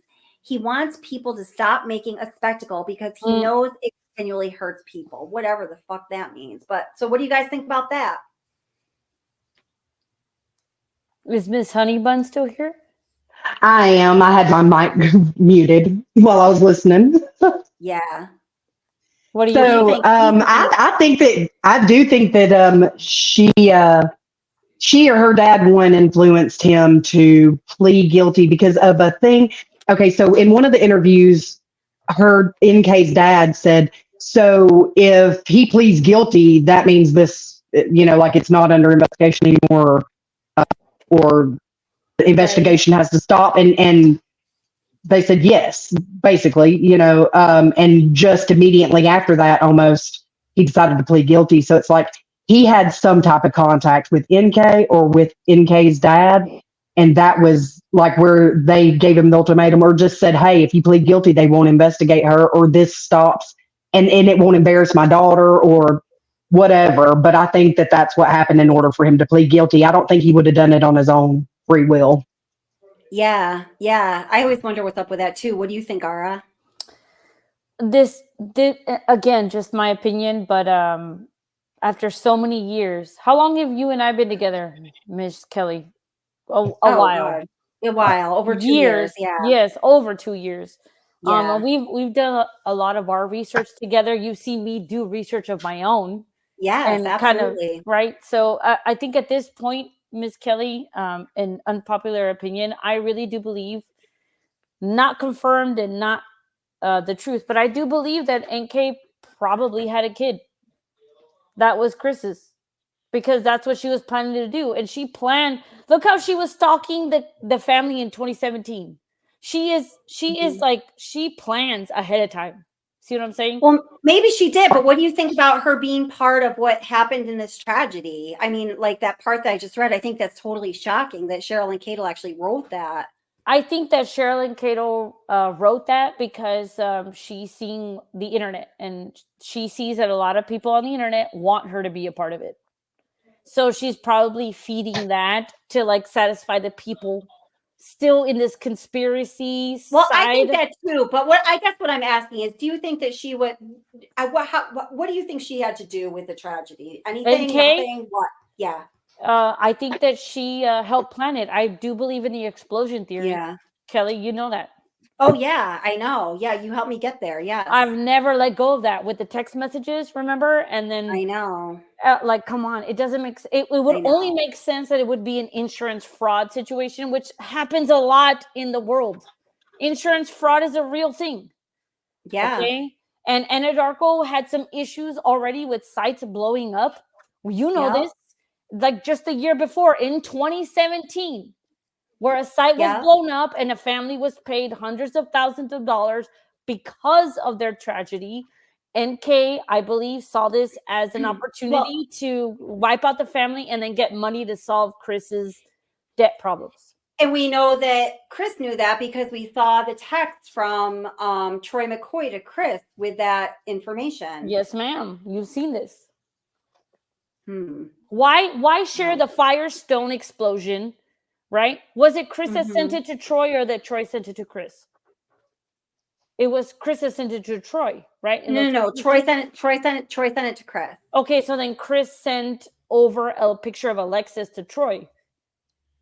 A black Lexus. Do you remember? Yes. Yeah. I know. It's weird. And something about but those are the only interactions in that time? That's weird. Wait here. I'm gonna see if I can find it. You guys talk for a minute. I think without going down the rabbit hole, the most plausible thing for me to feel like would have happened was that it might have been influenced by NK, but I think that the actual killing was a spur of the moment thing because of something. It was just a trigger thing that Shanann said that made him actually do it. Well, yes, the trigger happened, however, because NK was in their life, right? So Chris had to be triggered already because NK came into his life and said, you shouldn't have to deal with this. You know what I mean? Like she set up a narrative. And so that's what made Chris frustrated with his own wife. Because if Chris really hated Shanann, he could have killed her fucking years ago. But she was selling the child free, all about yourself, debt free, like just go out and have fun lifestyle, that he didn't have at home. And wait, what is going on here? I got something weird going on here. Sorry. Hold it. Why did that? Hold it. I don't know what I just did. Stop screen. Okay. What? Where'd you guys go? I'm here. Wait. We're here. Something weird happened. I'm going to cancel that. Okay. All right. Weird. Okay. I don't know what happened. All right. Sorry. Go ahead. Sorry. Yeah. I'm sorry. Go ahead with what you were saying. I'm sorry, sweetheart. Oh no, I was just saying, like, if we, like, there can always be something bigger, but if I'm looking at it as just cut and dry, the most sensible way that it is that it was a spur of the moment thing, and she might not have physically been there, but she ended up being there at some time. I don't think that she was there for the murders, but I do think that she had a hand in it just by making him feel the way that he did about her. See, that was her influence on him. I think that you're right. Everything you said is correct, but she also had a hand in helping him plan how to do this. Well, there's going to be more that Cherlyn talks about that'll give us more talking points about that. I did find the text messages between Chris Watts and Troy McCoy. So let me just Miss Kelly with the receipts. This is what I love about her channel. Fucking receipts. I find them, or I have. I love it. So Chris says Shanann has a promoter coming over for some training tonight. Sorry, brother. I hope you win the pot. Troy McCoy says, "Oh, cool, man. I understand. I hope I do." But what date is it, Kelly? Like, would you mind telling us the date? When you read the messages? So, wait, I'm trying to see it. I'm sorry. It's like so small. I know. So, okay. Now the next one is March 14th, 2018. Yeah. Okay. So let's play this a little bit. So then there's that there. Okay. Now we got March, February 14th. Message is blue. Let me turn this volume off. Oh, and then he sends a picture of the fucking truck, of a gray truck. let's see. So then so that day is, I can't even read it, but yeah. Oh, So we're I'll still tell you, it's February 14th. I got yes. it. So then it says just thanks. But thanks to what? Like there I are don't literally know. messages deleted, right? In This between that? is no. I don't think so. Maybe there is. There is. Now, I don't know. You can't tell. Why would So you say now, nice and then thanks right afterward, Miss Kelly? I have no idea. I don't know what they were communicating about. Now, what is this here? I can't remember. I can't make this bigger either. Maybe I can. I looked into this at one time. What this picture is here. So No, get out of full screen and then zoom in. Okay. Get out of full screen. Okay, get out of full screen And then just zoom in. zoom in. Okay. Like with your fingers, you know how you can. Oh, yeah. Yeah. Well, I'm on my computer. Okay. Whoa. Okay, cool. Yeah. Okay, got it. Okay. So now this is on Chris Watt's personal phone. Just note that, not his work phone. Okay, so now this is oh god. Describe below. It's an original screen, tailgate and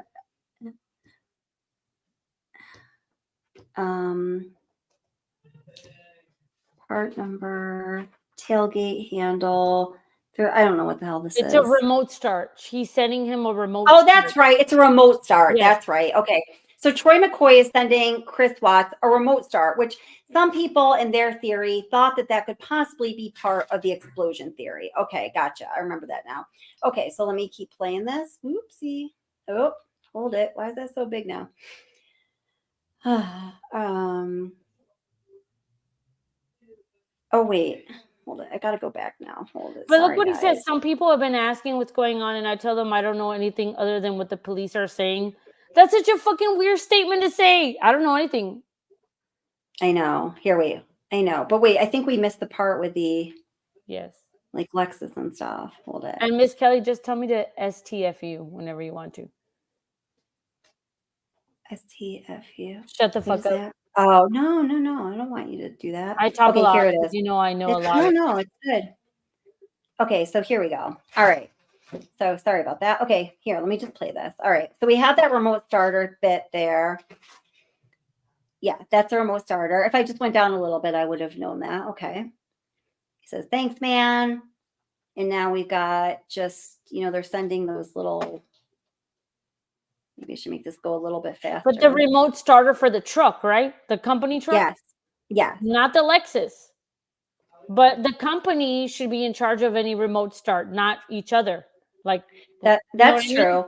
Yeah, that's true. No, that's a very good point. That's a very good point. Why would they be sending each other remote start options if it's up to the company to change how the truck is turned on? No, that's a very good point. I never even thought about that. Let's see.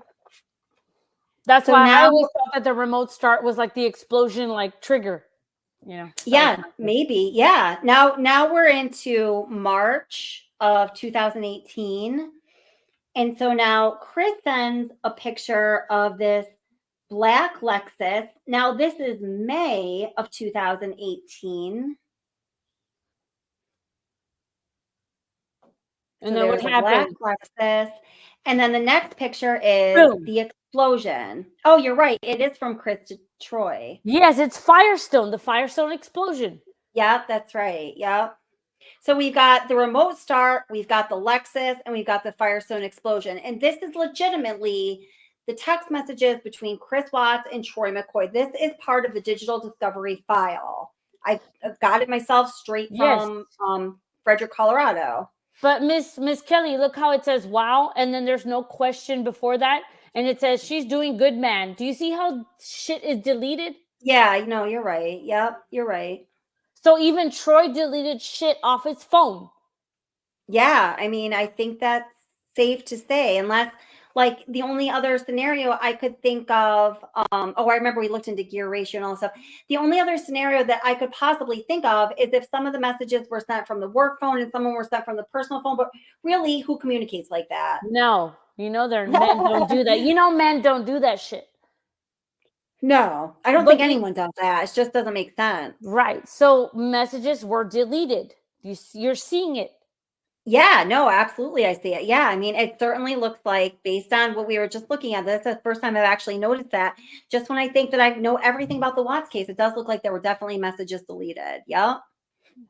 Well, thank you for letting us discuss it here. I appreciate you for that. God, absolutely. Absolutely. Yeah, so Colleen Casey, I've heard this before too. Let me just hi, Colleen Casey. How are you? Welcome and welcome everybody. She's right. She's right. Colleen Casey says, plan was supposedly Shanann drives out with the girls to talk about their fight, and then kaboom. And that's when people said that's when Nicole Kessinger's friend came in, because she looked like Shanann, and that friend was Danielle. And I think that Cadel got Danielle and Charlotte mixed up, but Danielle did look a lot like Shanann. Big Oil would have paid multi-millions for the loss of a pregnant woman and 2 toddlers.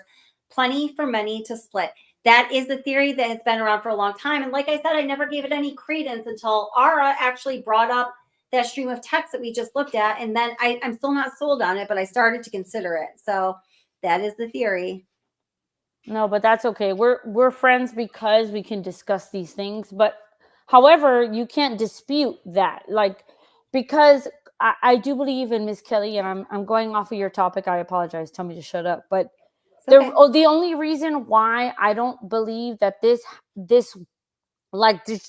just played through was because Chris didn't have the code to Shanann's phone. Remember, he said, I tried right, because it just so happened that Apple did an update while Shanann was on the so-called business trip, because you know that I think Thrive's a bunch of BS, but that's a whole other story. You know, the weekend before her horrible, unfortunate demise, and Apple forced everybody to go from a 4-digit passcode to a 6-digit passcode. Many of you probably experienced it yourself. I know I did. And that happened just a few days before this tragedy all happened. So part of that theory is Chris knew her password but could not get into her phone, because it just so happens 48 hours before Apple forced that passcode change from 4 digits to 6 digit. And I researched that, and it was in fact that weekend for a certain portion of rollouts. It is consistent with exactly what Apple did. So yeah, that is true. And then it was Nicole Atkinson that said, oh, it's the baby's due date, which, you know, of course, a good friend is going to know that's what your 6-digit passcode is. Well, as a woman and you're expecting a child, she's probably like, it's probably this. Because she said, the baby's due date. You know, she just kind of said it in that way. Yeah. Right. But like, I feel like if the password had not changed, Chris would have been able to get into her phone and text, like if Shanann was alive, to make it seem like I'm going to the workplace to figure this thing out. And then the phone. And that's why, you know, the car, stage a whole drama, a whole fight. And stage the car leaving the garage to go to the plant that was already scheduled to be terminated. Right. That's right. It was going to be an insurance scam. And you guys on the internet and everybody here cannot tell me that this shit doesn't happen in real life. People do insurance scams all the time. Yeah. Did you see how long he was on the phone though? When he got it open, and he was just trigger happy with his finger. I mean, what was he doing? What was he looking for? Right. Yeah, absolutely. He was. He like deleting stuff probably. Probably, yeah. And there's no question that Chris did it. Chris absolutely did this. The question is, what help did he have before and during and after? Yeah. I don't think he had the balls to kill his own children. I don't think he had the heart to. I mean, I'm gonna say I truly believe he didn't have the heart to. That is one of the big mysteries to me. How and why that happened. I want to cry just thinking about it. I mean, I just don't understand. But I do believe he killed his wife. I do believe he hated her enough to do that, but not his children. Because he didn't have the balls to tell his wife that he had a mistress. So he's not going to have the balls to kill his own kids. You know what I mean? Yeah. Yep. No, I agree. All right. Well, there's that theory. Let me keep moving on through what Cadel had to say in this book. Yeah, no, I mean, it's really interesting though. Thank you for talking about it. Here's another thing she said. Now we're getting into the stuff that I think is BS, that she gave him devil's breath. So the theory is that NK had all kinds of mind control working over him, her seductive ways, her, being part of it. She just said planning the preparation and the cleanup for the tragedy that occurred. And, that she was into witchcraft. That was the chapter that was left out of the first book that's included in this book. And it has very much to do with Kundalini yoga. For those of you who have been on my channel a long time, you probably know that I've been teaching yoga for almost 25 years now. And if you're new, well, that's the thing about me. I owned a yoga studio in Philadelphia for 10 years, and I've been teaching yoga ever since I was in my early 20s. And it's just like something I've done with my whole life. So I know all about the whole Kundalini thing and everything that she's trying to say Nicole Kessinger was into that was witchcraft. It's not witchcraft. I think that's a bunch of baloney. So Cherlyn Cadel says the drinks that she was giving Chris Watts was this devil's breath or this scolapine or something like that. And it is like a major hallucinogenic. It can cause you to be very susceptible to mind control and things like that. But it's also very difficult to get that substance. And I really do believe, it's evidenced in the interviews with Nicole Kessinger and Kobach that Nicole Kessinger was really full of herself, thinking that she was a fitness and nutrition expert. I really think she was just giving him like green drinks, like the green, like superfood drinks. I drink them myself, like the kale and the spinach and all that good stuff on the collard greens and everything green and the algae and all mixed up into one drink to like just make you super healthy and like to cleanse yourself. I really just think that's what it was about. I really don't think that there's any evidence to suggest that she was giving him devil's breath drink. What do you guys think? I can't even fathom drinking anything like that because I'm a foodie and I'm not going to do that. Yeah. Well, yeah, no, I know. Yeah, that's very anti-foodie. Yeah. What do you think, Ara? Yeah, but I feel like him being a man and him wanting to just feel like sexy and finally someone is paying attention to him that he thinks, you know what I'm saying? Like he went from never having a girlfriend to having a wife. You know what I mean? So there's a lot of stuff in his upbringing that he missed. You as a wife and a mistress. Well, a behavior psychologist, he never had lots of girlfriends, had to break up, had to, experience all the things that make us grow as human beings. Right. And decide what we do and the choices we make. He just went from like never being needed to like having a wife that was Shanann. Right. So like, I think that is a recipe for disaster, yo. Like, yeah. Honestly, Miss Kelly, what do you think like about my analysis of that? I guess. I'm sorry. I was just like half listening to you and half reading comments. I'm sorry. I didn't mean to be rude. I was trying to. Can you just summarize that once more? I'm sorry. You're good. You're good because this is your house, and you're doing a good job keeping track of everything. But what I was saying is that he went from like zero. No, yeah, he went from 0 to 60 in like just a few years and had 2 babies. From never having a girlfriend or a serious relationship, and his only serious relationship being his mother, to like going and having a person like Shanann. Like there's a lot of in between stuff he missed. Yeah, no, definitely. Absolutely. I agree with that. Yeah. So I think you just think he was trying to recapture that part of his youth that he never had. Or just to like experience something he didn't know he had, but didn't know he missed either. Right. Yeah. No, I think that's definitely very, very possible. And yeah, another thing that she said, and I can't remember if it's in that chapter or not, that, part of the dark experiences that Chris Watts was referring to that he said he would never speak of. And he just said, dark things, bad things happened at her apartment was, first of all, the witchcraft, but second of all, that he had gay experiences with Jim, that he had experiences with NK and Charlotte. And that's where she incorrectly says Charlotte is gay and Jim. And she just really goes on and on about the witchcraft and the orgies and the devil's breath. And I just think that's all too much. Did he not, or did NK not search something about booty sex? Oh yeah, she did. The morning of the day when they went to the what was it? I can't think of a dog. The white, what the heck is it? A lazy dog. Lazy dog. Oh my gosh. Lazy Dog Cafe. She searched. Yeah. She searched for double penetration. Mm-hmm. Yeah. I mean, she could have been in some kind of little sex cult ring or something. Yeah, that could just kind of maybe. Yeah, I mean, Yeah, or she could have could've. just been down with two partners. I don't know. yeah. But the fact Yep. that she searched that tells you what was going on She's kinky. in That's her what it life. tells me. Right. Yeah. Yeah. But not just with one person, with a couple people, right? Yeah. To Yeah. each their own, but that is kind of strange that she Well, did and that. And then the videos that she was watching that accompanied that search were yes, of black men, and I don't know what kind of, but that was the videos that she was looking at. If you get what I'm saying. earlier Aura said something about daddy issues, and I'm just going to say that I agree with that 100%. Yeah. That she had some issues. Yeah. Oh, yeah. Yeah. I think so. I think she definitely did.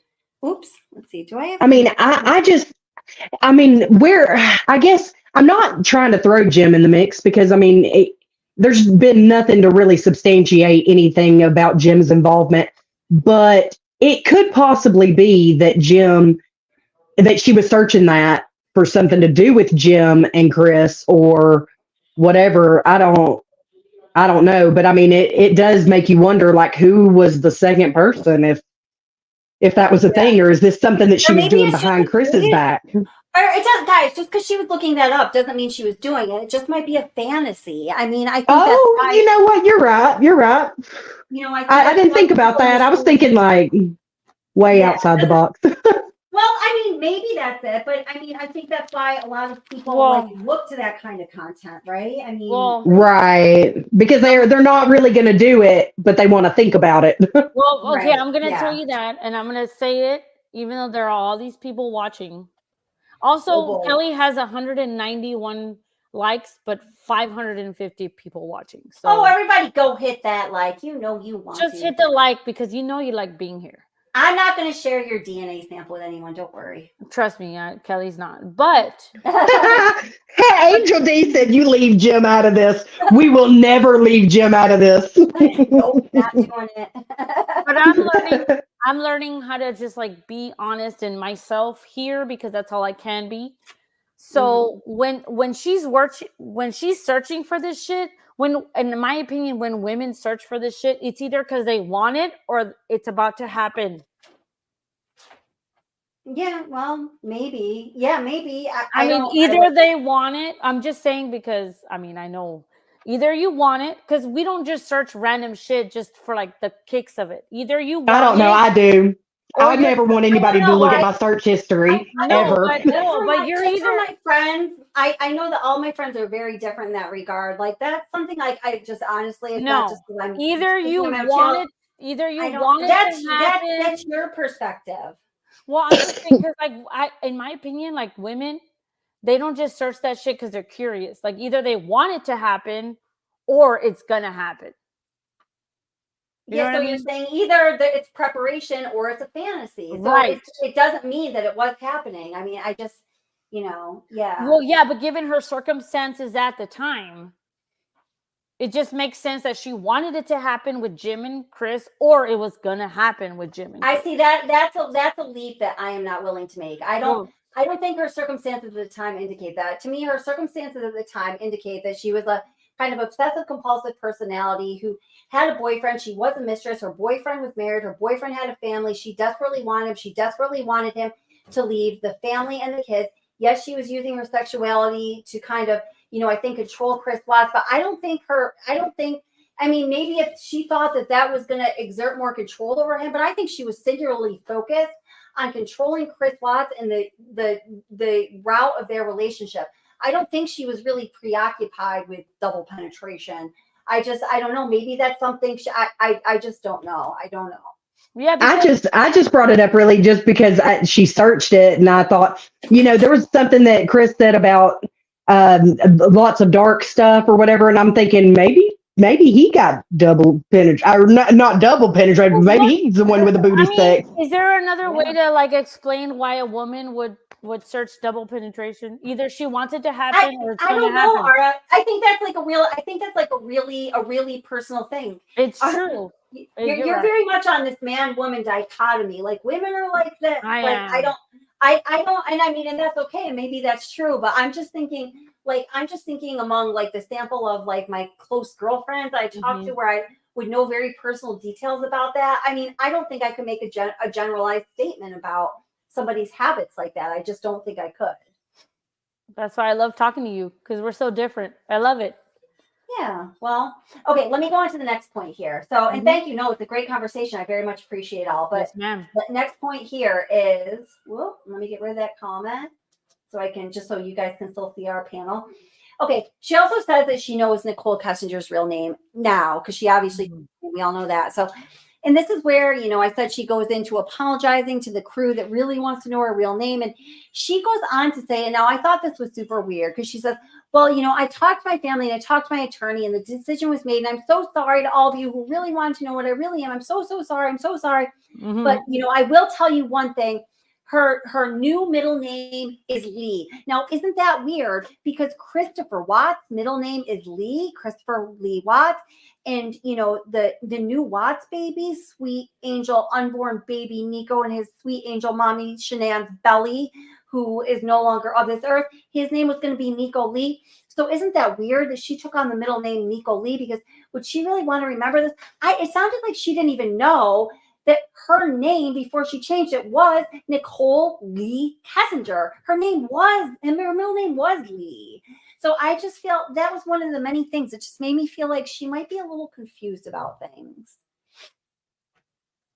But do you think that Cherlyn would put that out with her history of interviewing Chris? Or do you think that maybe Cherlyn is adding a little bit of like hints in her book? I think she's full of shit. Wait, how so though? Because she's saying, oh, here's like the big reveal. Her middle name is Lee. But I'm telling you, the way it was written, she did not. I'll read that part to you. I don't think she knew that Nicole Kessinger's middle name was always Lee. Like it just made me feel like she was really confused. Yeah. Here, let me read this too. Go ahead. No, well, okay, but I don't think she was confused because she's been consumed by this case like for many years, and she is. But it doesn't mean that she gets her facts straight. Well, you're right that I cannot dispute with you, but it doesn't mean that she's not doing her research because this is her living. Like this is her. But wait, do you understand? Like I understand. She's like telling this like she didn't know Nicole Kessinger's middle name was always Lee. Let me just read you the part of it. So it says, so she talks about okay. After talking to my family, the decision has been made. Let's see. Let me just put this up here. Sorry, Cherlyn, but I'm doing it. It's just like I'm not reading the full book. I mean, I've actually went and went down the rabbit hole, and I've actually went in and tried to deep dive finding NK, and I think I'm pretty good at finding out things about people, but I never found one thing about her. But I mean, she may have other resources. Yeah, well, so here, I'm going to go here. Just one second. Let me bring this into the stream. Yes, I know exactly what you mean. And oh my God, the hours that I've spent trying to find that woman's middle or like real name. And I mean, everyone else too. Like, I think, you know, all of us that's the case. Okay. So let me go back. So it says, okay, I found out NK's new name and where she lives. It's taken tremendous research, but I'm 100% certain I know who she is. I was sent confirmation by someone who only wants to be referred to as Penny Lane. She did extensive research and was able to trace back NK through her voting records. It's odd that my research led us to the same place. However, when I saw how she traced her back, it was indisputable. My attorneys had advised me that publishing her name could open up some hard times. We all know that how the media can be and how rough it can be on people. What if I'm wrong, but I just thought it was undisputable and deniable? And some poor woman is harassed horribly. Or what if it is NK and her father decides to come after me for releasing her name? After talking with my family, the decision has been made not to put her name in the book. Honestly, knowing her name isn't going to change anything for us, but it could turn her life into turmoil. I will tell you one interesting bit of information. Her new middle name is Lee. Well, it's her old middle name too. But she didn't say that. I just said her old middle name is Lee. That is Christopher's middle name. So that said something. I'm sorry to disappoint so many of you, but this decision was made after the book was completed. It's been a very hard choice to make for me. So she just says her new middle name is Lee. She doesn't say, like, I just feel like she just doesn't know. I feel that way. Yeah. So that's all. No, I agree. I completely agree 100%. She don't have a clue. And to me, I mean, she's a writer and she's trying to get these people to read her book. And I get that. Mhm. But base it on things that you know. If it's going to be a knowledgeable book based on things that are supposed to be known, like don't BS us. Right, exactly. And yes, HCN middle name was Lee was already her middle name. So that was my point. I just didn't think that she even like really knew that from the way that was written. Do you agree? It makes you wonder how much she really knows. She hasn't Right. even searched any of NK's background. Right. Yeah. Right. To not even know her middle name had been Lee before she Yeah. changed it. That was, I don't know. So Angel D says allegedly she was working in Colorado for another oil company. Do you know where you found that, sweetheart? That would be like crazy to me. If she was working in Colorado for another oil company, she is a woman. Like, I feel like that would make it for one of us crazy obsessed people would have found her by now if she was doing things with her life that were the same as with her old life, but maybe not. But, and then somebody else said her name is like Nicola Julia or something. I haven't heard that, but maybe I don't know. I don't know anything about it, honestly. Oh, Nelson, and hi, Nelson, says, I think it's Nicola Julie now, seen on other channels. I don't know. It is weird that she fell off the face of the earth. Danica, absolutely it is. Yeah. So let me see if anybody, I would love for you guys to say, let me see if anybody else would like to come up on panel and mention anything else, that they're thinking about these reveals in Cherlyn Cadel's book. Now, those I think were all the points that I had. I will say this. I chose not to talk about it on this stream because it just is so. Oh no! Oh my God! This is a big one. I'm sorry, but if you do want to come on up. Did I post that? This is one I do want to talk about. Hell yeah, I forgot about this. Okay, so she also says, and I think this is going cuckoo, personally, but okay. She says NK went to South Carolina to follow Chris. So we all know that Shanann and the girls were in South Carolina visiting family for 6 weeks over the summer of 2018. It was the last week when Chris Watts joined them, and he was also in South Carolina. So Cadel says that NK went to South Carolina to follow Chris. Let me tell you exactly how it is said, because wow, it's like a definitive statement. And I was like, wow. She says, oops, hold on, I got to change the layout here because I can't read it otherwise. Just 1 second. And Miss Kelly, people are like, oh, we're afraid to go on panel. Miss Kelly, no matter what her channel is like and how big it grows or whatever happens, she is the same person that I met when her channel was not, she's so cool to talk to. Come on up, y'all. We want to hear from you. Don't be scared. She's great. She puts up with me all the time. She's great. She's great. No, I'm happy to have you. Yeah, please do come up. Please feel welcome. You are welcome. If you weren't, I wouldn't extend the welcome. She's the only one of the channels that are even as big as she is now. She is like a normal person. This is why. The second she is not a normal person, I will no longer be here. No, I consider myself anything but normal. But I know what you mean. I'm just like the same person. I don't know. You don't change. I do. You guys are as much a part of the channel as I am. Like I just really think that. But yeah, don't be afraid, guys. Yeah. She says 2 things here, and I thought I made another slide. So this all goes into here. She says 1, 2, point 1, point 2, boom, boom, like that. She says that NK went to South Carolina to follow Chris while they were all out there visiting the family. And she also says definitively that NK gave Chris the oxy. I cannot stress enough that, in my opinion, Kessinger stalked the Watts family a lot. I believe she was obsessed with Shanann and breaking up his family. I believe that. I believe that one sentence to be very true. Very true, Cherlyn, Cadel. We know she broke up his family and influenced Christopher with her sexuality. Another thing I have come to realize is NK hopped on a plane and went to South Carolina. Now, how definitive the statement is this? Let me say it again.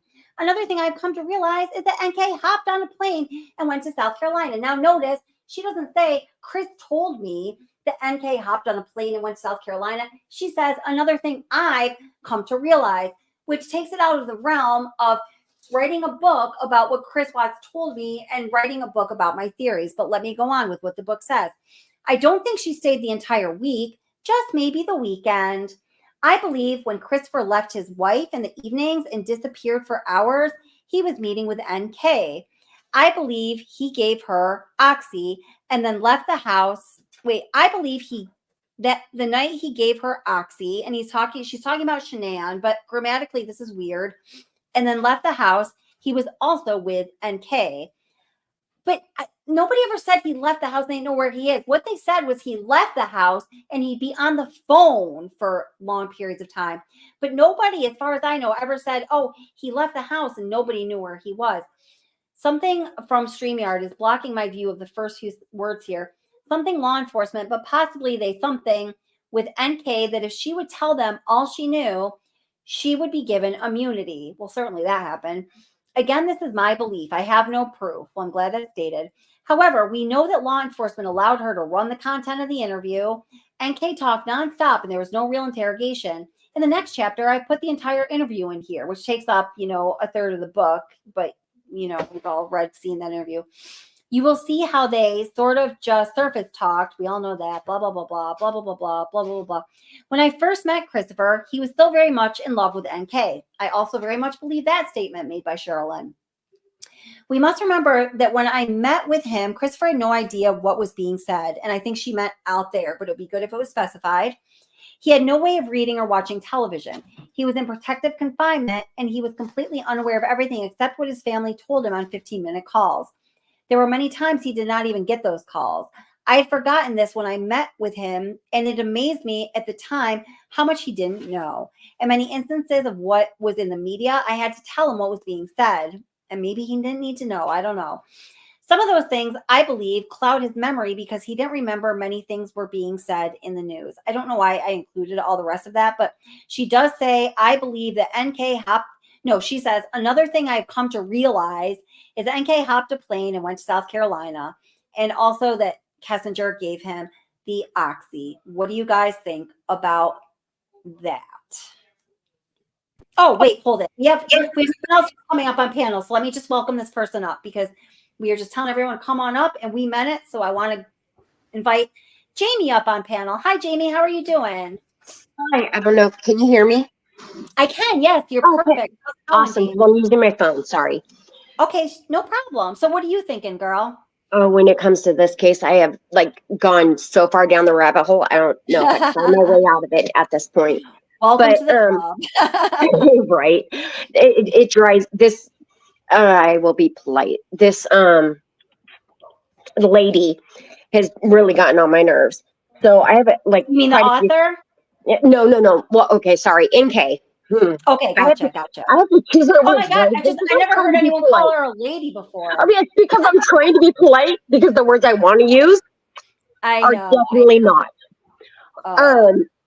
So I have 1,000 questions that I feel like the police are really skirting around.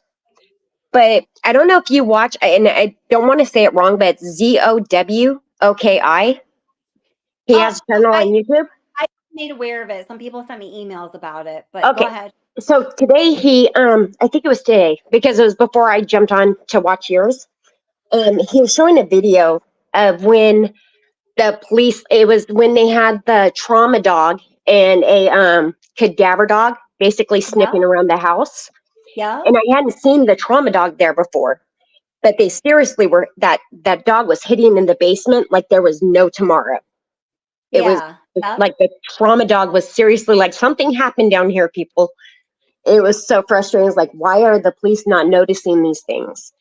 But in one of the pictures that the I don't know the police officer. It was a female, I believe. I don't remember her name. But it showed a bottle that looked like it may have been Oxy in one of the totes. Yeah, no, I saw that as well. Yeah, and a lot of people do think that it is. Yeah, and I think it's possible. I think that now some people said that she gets it for her lupus. I mean, something that I used to My like son not has like lupus. talk about. No, My but son has lupus. They do I not have give lupus it for that. myself too. Exactly. I have lupus myself too. And nobody has ever offered me any Thank kind you. of narcotic painkiller, nor would I want it. It's not something, and I've actually asked my doctor about it. He's like, what? That's No. not prescribed for lupus unless you break your arm. No, You yeah, know? my son has fibromyalgia, lupus, and he has a few other things that are just I'm sorry to hear it is that. horrible, right? I'm sorry to And hear that. doctors were always reluctant to give him any pain medication because he was a minor for one. But you don't want to get them like addicted to painkillers. Yeah. So Well, with I'm just lupus, saying. it's like you'll from your son. I know for myself and other people who have it. And with lupus, you're always going to be, and not always, but especially when you have flare-ups, you're going to be in pain. Sometimes Oh. it's severe, and you can't. The answer to every time you have pain is not opioid Exactly. painkillers, or you're going to be addicted. But she did have that neck surgery, She and I did. do believe that could be prescribed for a neck surgery. Hey, can I interrupt you? Like, was it Oxycontin or oxycodone? That's where it kind of differs. I've heard both. Well, because it kind of does matter, because Oxycontin would be for chronic pain. Right. And then oxycodone would be for minor pains, like you broke your arm or something like that. Yeah, see, that's the thing. I don't know which. I've heard it both. So I don't know if people are just confused on what it is. If maybe they're confusing them as being the same thing and just flipping the word. Yeah, if anybody in chat knows, like, let me know, because it does matter between the two, because Oxycontin's basically, it doesn't no longer get used anymore because it was so addictive. Exactly. I believe, and I'm trying to look it up in the discovery now, but I believe the only thing that's been identified in relative to this case is Oxy. Yeah, so that was just like, that was one of the things. But it was like my other thing, my one of my major things is watching the neighborhood camera, the neighbor's cam. And I'm sitting there, I think I've watched this at least 100 times. I know I'm pathetic, but it bothers me because I swear that we're living in a different universe than the cops are living in if they're not seeing a second person. I know. And I've watched the other things that kind of show that how, maybe it's just our eyes playing tricks on us, which I will admit it could be. It's just maybe possibly in some freaking whatever, that it's just what we want to see. But I don't want to see that. I don't want to know that this woman was out there doing this to a family. Right. But I honestly see a woman with a ponytail carrying something that looks like a child. Well, I think I'm not saying this to like bolster myself up or anything. I think, and I'm pulling it up right now, I made the video that I think shows the image of this person the best. And I'm only saying that because it's my mind and I'm the person that made the video. So of course this is how I'm seeing it, but I want to show you and see this. Let's see. I don't know. Maybe it's just me, but it really bothers me because I see it. What do you guys think about that? Ara Honey Bun, do you think that she was in the driveway? Or even possibly she's the one that handed him the gas, that gas can, because he didn't go all the way into the garage to get it. Nor did he go down to get it. It really could have been, but I really think that she was just about that too. Yeah, I think she was there. I think she was around there is the reason why she pinged around there, and because that's the other thing, she was stalking, Yeah. She knew Shanann was coming home, so she wanted to make sure Chris was being good boy. Hold on, with my dog. I'm sorry, Miss Kelly. Well, it's okay. I'm going to play you, since you just mentioned it, I'm going to play you the video I made. I just found both of them about the possibility of her handing him the gas can. And, on this channel, like what I like to do is stay as close to the facts, data, evidence-based things as I can. So what I did was to bring as much data and evidence into this speculation as possible. So this is what I came up with. And that's definitely why these are all just questions, because it's like, it looks so obvious that they're just questions because we can't prove it. And I swear I've seen every one of your episodes, but go. I would love to see it again. Oh, thank you. I appreciate that. That audio is a little rough. Let's go. Oh, because I have the hold it. Do I have the stream on also? Wait a minute, hold it. I just want to make sure. It might have been your video that he showed also. I'm not sure. I was gonna say, I've watched his channel before. I was gonna say what I do know about him, and I don't mean to be rude, but maybe if someone wants to tell him, he has shown a lot of my videos without giving me credit. And I mean, my videos are a lot of people show them, and I don't strike or anything like that because I just don't believe in that. I think that I'm not like that. No, but when you work hard on something, it should be recognized. In all honesty, I only found you because of that video. Oh, really? Did he say it was for my channel? Yes. Oh, that's good. how Okay. that's how I found you. It's through him. Oh, that's great. That's okay. Cool. So that's why I'm mentioning him and just letting you know that's how I found you. Thank you. Well, then I appreciate that. Then I don't mind if people use my videos in that case. So and I've noticed he does show he does say whose videos he's looking at when he does watch them. For the most, from what I've seen, I'm not saying every single time. Maybe I'm thinking of a different channel, but that's okay. That's cool. And I mean, I watched you. episodes and they were good. I liked that. Why is that like that? I gotta turn this there. I gotta mute that. I don't know what the heck is wrong with that audio, but okay. So without audio, let's just walk through it. Okay. Watts walks into the garage in continuous forward movement with no exceptional or extraneous movements. Why is the video is not playing? That's so bizarre. It is your video that he was showing, and that's how I found you.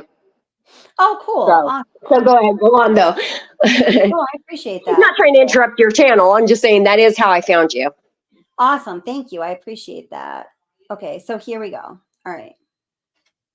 Hold up with that audio. There's something went wrong with this video, but that's fine. Okay, so he's walking into the garage. Oh, you know what? I know why. Because I'm still on slow motion from when I was showing the text things. What the hell? I'm like, what's wrong with this video? Okay, let me get that all straight there. Okay, now we got it. All right, I'm good now. Okay, bye. Okay.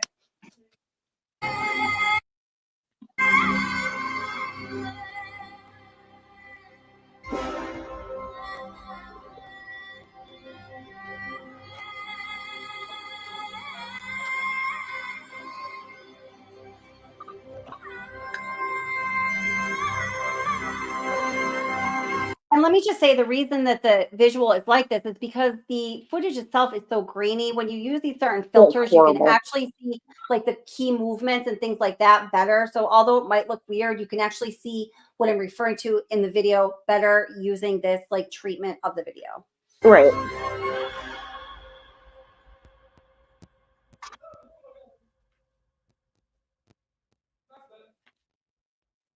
Chris Watts reaches just before he steps into the garage as though he's reaching for an object someone is handing to him.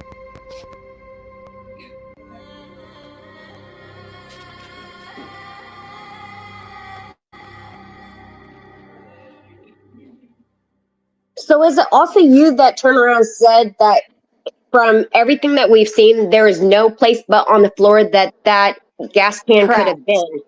That's correct. That's what this video is about. So exactly. So I found you through him. It only makes sense. As what you said, that's exactly what we're seeing. Yeah.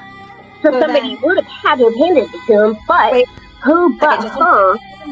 Hold it. I've got hold it. So I got this audio on, and then hold it. Just 1 second. Let me pause it. No okay, problem. Go ahead. No, I'm saying so obvious. I mean, from what we're seeing, it's obvious that somebody handed it to him, and from everything that we know, who else would have been the one to hand it to him? I mean, right, exactly. She came there for one, but for two, we know that, I didn't know, blah, blah, blah, and all of her little wah. BS, you didn't know. Right, exactly. This woman frustrates me. Yeah, no, she definitely does. Yeah, because it's like a matter of, wait, let me see if I say it in here. I can't remember. Hold it. Just 1 second. Just so everyone's on the same page.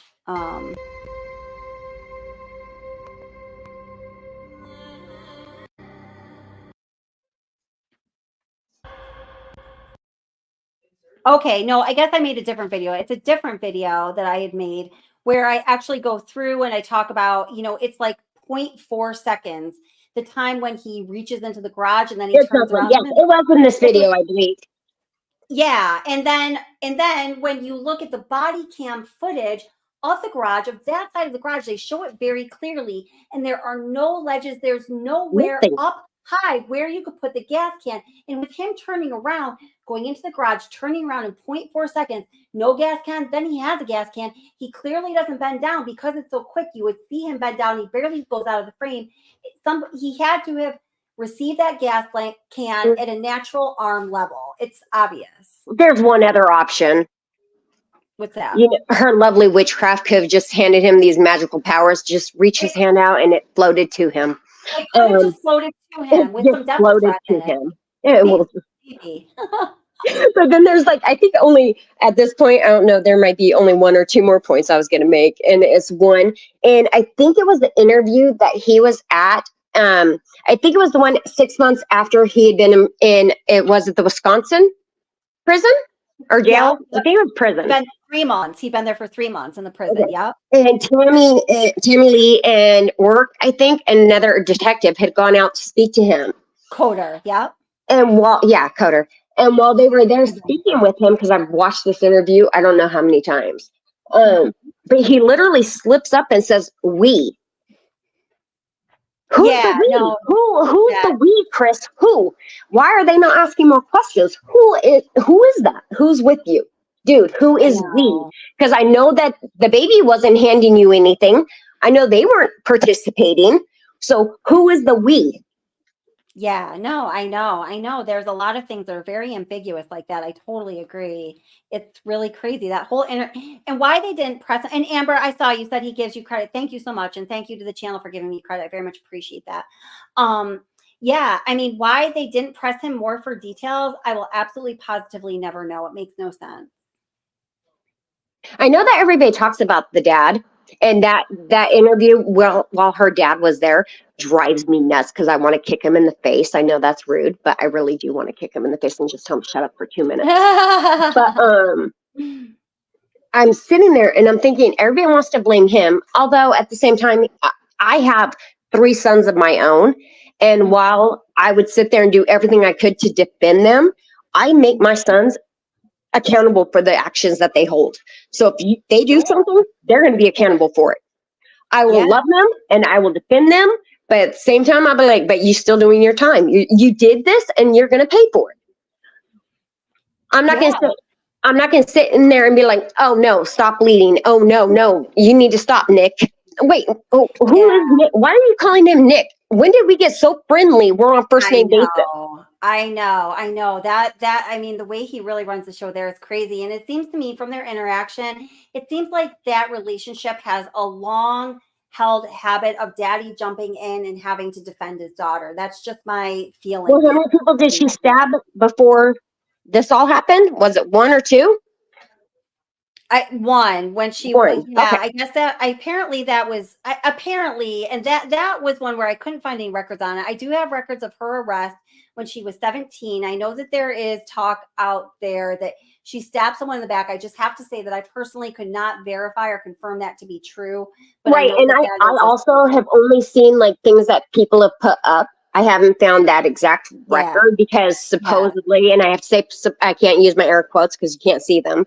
But I tried to do it, but you can't see them, so it doesn't matter. But it was scrubbed or it was all dismissed because of her quote unquote daddy. So it's just the whole family is bizarre and how she just gets away with everything she does. Yeah, I know. But the husband of the person that she stabbed is the one that came out and made these statements. Allegedly. Yeah, exactly. Allegedly. He's the one that came out and put this information out there for us. It's just everything is really, really off with that family. This case is just really big and everything is off. Now, I have a Jamie 2 up here. Is that a different Jamie? It is. So go ahead. It is. Right. Hey, Jamie 2, how are you doing? I'm good. How are you guys? Good. Welcome. What's on your mind? Okay, I have a question you guys may be able to answer. Excuse me. Have you heard the recordings of them talking to him in jail? Yes. His parents? Yes. And they Yeah. ask him, is this where you want to be? Right. Is that implying like he's taking the hit for other people? It seems like that's what his family's trying to get him to say, especially when you hear Cindy talk about things.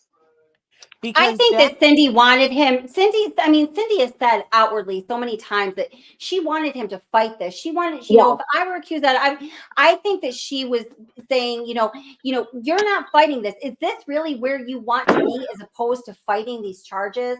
That's how I took it. Okay, because I feel like the dad asked him multiple questions multiple times that was leading to like, do you want to give something up? That was the impression that I got. See, Possibly. I also took it as a way of kind of giving him a way out, kind of like when he first did his confession. And the cop, you know how Tammy sat there and they were talking about how, oh, maybe Shanann had done something and it made you angry, or maybe she hurt the babies and that kind of thing. It felt like for me that the dad and the mom kind of jumped onto that and wanted that to be so true that it's like they're giving him a way out. And it's like, hey, all you need to say is just say Nikki's name. Just say it. Just say it, Chris. Just say it. It feels like that's what they're trying to do, is give him a way out of this. Although he still had action in it, so it's not going to give him a way out. They're hoping on nothing, but go ahead. Yeah. And then, by the way, Zawoki did give you your credit. I know other people have told you, but he did. That's how cool. Well, that's awesome. And I super appreciate it. I'm so glad you guys found me and welcome. I'm so glad you guys are here. I appreciate that. This happened so long ago, and I don't want to say I forgot about it, but like seeing his stuff pop up all the time, your stuff pop up all the time, has just brought all of this back and has brought way more, I think, what's the word? I don't want to say like publicity, but like you fall down those rabbit holes. And just listening to the different things that people put together is so interesting. And really, like, all of the stuff that you guys are saying is 1,000% true. And just the things that were missed, the things that were overlooked. It's just, it's insane. It's frustrating that the cops don't see the same things everybody else sees. It's like we're in two different universes. But I think they're choosing to not see the things everyone else sees, because I certainly believe that they are highly trained and skilled individuals with a high degree of intelligence. There is some reason that they are choosing to not see it, and that is the core of what bothers me and why I give a crap about this NK person. Well, I went to school for criminal justice, and so it's like so frustrating that Tammy Lee sat there. I think it was especially what documentary was it, to where after they closed the case because Chris had freaking confessed, and she was like, "But our work's not done. It didn't feel done." Yeah, but my problem with that, and I, absolutely, but my problem with that, and I have a video about this too, is all of the evidence that her own agency, Colorado Bureau of Investigations, refused, particularly from Chris Watts' work truck long before when Chris Watts, made his confession. So when they refused that evidence, it was in early September of 2018. So he had not confessed by then, and he had not officially confessed until November 8th of 2018. So they are refusing evidence, trace lists from the front seat, from the console, from the back seat, from everywhere in Chris Watts' car. That would include DNA, include hair, include everything, 2 months before he confessed, or before he pled, I mean. I think that, I don't know if this is your video, so I'm going to ask you. There was conversation, like, I swear it was your video, because I've been watching, I think, all day. I've been rewatching you all day, okay, because I've been putting pieces together. I'm in a rabbit hole. I know the feeling. I think I even fell asleep to yours last night, because I'm like, I'm gonna figure this out. Right? I know. I'm like, I am gonna figure this out. But anyways, it was about his work truck, and because I'm swearing I hear your voice when you're saying, well, they got the GPS from it, and then somebody else who happened to have been like good with cars or whatever had said about the Fords how there's a kind of like, you know how airplanes have a black box, Right. Yeah. tongue twister, that the Fords also. So if you sit in the car, that it's going to record how much weight is in the seats. So, well, what that is Geotab, and what Geotab is that is a system, a software system from a company who provides this kind of solution for fleets, for truck fleets, with companies that have a lot of trucks out on the road. So it's called Geotab, and that's an Anadarko thing. And yes, Geotab was installed in his truck, and it does yield back all of that information. So why did they not take that info also? I know. They got the GPS information, but yet they failed to do according to them, air quotes, that he confessed. He confessed is why they didn't. For the most part, it was like, oh, okay, so I can go out there with like 8 other people. I can rob a bank, and as long as one of those other people confess to having robbed that same bank, then case closed. I'm free. I'm good. Peace out. It doesn't. It doesn't make sense. This case doesn't make sense. It doesn't make any sense. So I'm going to play. So if you guys want to just hang here and just watch, if you want to mute yourselves, I'm going to play a little bit of that video that talks about exactly what we're talking about now, because this is what I do. We talk about something and I show the receipts on it, because this is just really crazy. And when they refused this evidence, it was months before he pled. So even though I do believe that Tammy Lee was authentic in her statement about, we have so much more investigating to do, she was being real. It happened 2 months before he actually pled. So here it is. Issues and questions surrounding the Watts case. When it comes to the issues and questions, they come in a few forms. First of all, there are the literal discrepancies that we find within the documents that make up the 1,960-page discovery about the Watts case.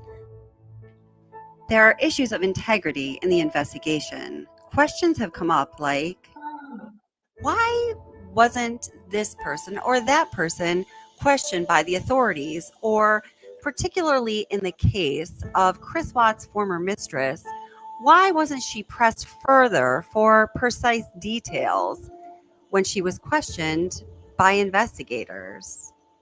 There are also questions about whether or not Chris Watts' confessed timeline is realistic or not. There are legitimate questions regarding whether or not the very details of Chris Watts' confession are possible, given the evidence that law enforcement has collected, at least the evidence that we have access to. There are questions about the evidence itself. Why was some evidence collected, but it wasn't analyzed? And perhaps the biggest question is, did Chris Watts commit this crime on his own, or is there unfinished justice in the name of the victims, Shanann, Bella Celeste, and unborn baby Nico? Was anyone else involved in this horrific crime? Let's start by identifying the big question. Was anyone else with Chris Watts, or did anyone else help him out with this crime? Let's listen to a small portion of Chris Watts' interview with Tammy Lee and FBI Special Agent Graham Coder before he was arrested. This is when they're trying to break him down and get the truth out of him. It's just before his father, Ronnie Watts, comes into the interrogation or interview room to speak with him. And let's hear what Graham Coder and Tammy Lee are saying about what they think happened that awful morning. Like, there's nothing, just because Chris, people can be pushed to the point where they do something that they regret. It happens every single day. I know. But part of what makes you a man is the guy that goes, really fucked up, but this is what I did, and I'm going to pay for what I did, and I'm going to tell you what I did, and I'm going to be honest about it. Chris, we can keep talking to you once we find these girls, okay? So once we find these girls and your wife, right, no matter how we find them, no matter what condition they're in, we can keep talking to you and you can tell us, guys, it's not as bad as it looks. And you can say, let me tell you what happened. I was never comfortable with you, Graham, or with you, Tammy. I wasn't comfortable yet, but now that everything's known, now that the girls are found and Shanann's found, however they're found, it's okay. We can keep talking to you. Okay? Chris, did Shanann do something to them? No, I don't know. I'm serious. I have no clue. No, you would have known because they didn't leave the house. Did Shanann do something to them, and then did you feel like you had to do something to Shanann? They were at the house when I left. They were there. They weren't there. They didn't leave. They vanished. They were The there. only way they could have left is in your truck. There's no way, because, like, I didn't just throw them in my truck. You know your truck has GPS, Yes. right? Yes. Because you even told your boss, like, Yeah. hey, I'm going to separation, I'm maybe staying Yeah. at a friend's house, whatever. You know that thing pings every 10 seconds? Yep. So we will know You can't turn it exactly off. I don't. where you went. And your company's giving that to us. So there, you heard Colorado Bureau of Investigations Tammy Lee say it herself. She knows that Shanann, Bella, and Celeste left in Chris Watt's work truck. The investigators know that. There's really no other way they could have left unless they left through the back, which some people keep open as a possibility, and we really cannot rule it out since this case was not completely investigated.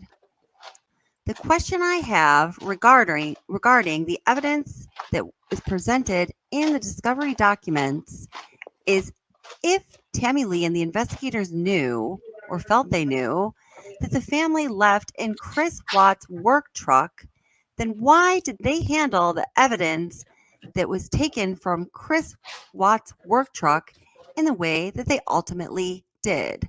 Let me explain. In the discovery, there's a detailed description of how each vehicle was handled, both Shanann's Lexus and Chris Watt's work truck, the Ford F-250. So we're particularly interested in this part under scene investigation and vehicles. It says on Tuesday, August 21st, 2018 at 1600 hours, myself and FSK Henson arrived at a certain location to process and execute a search warrant for the two vehicles which possibly had been used to transport the deceased victims in the case. So going down to the third paragraph, after a brief discussion, it was decided that CBI would photograph, collect, and package all evidence located.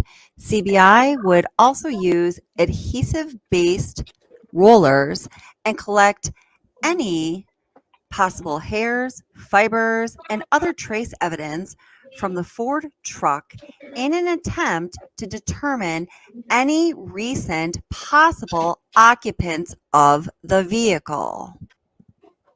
What I find to be of particular interest is the notation that the adhesive rollers collecting evidence, also known, guys, as trace lifts, was for the purpose of detecting any possible passengers or people that were transported in that vehicle. So, given that Tammy Lee herself told us and told Chris Watts that one thing she knew was that Shanann, Bella, and Celeste were transported away from their house, 2825 Saratoga Trail, in his work truck, you would think that they would want to collect all evidence and analyze all possible evidence related to Chris Watts' work truck. Wouldn't you think?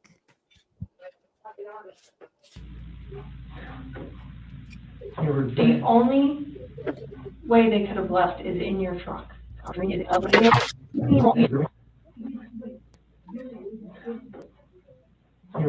only way they could have left is in your truck. Nicole Kessinger turned out to have information that I can best describe as being a bombshell. Initially, you drew concern from me when you told me you deleted everything from Chris. I've already told you that. You understand why. There's no question as to why that might cause concern.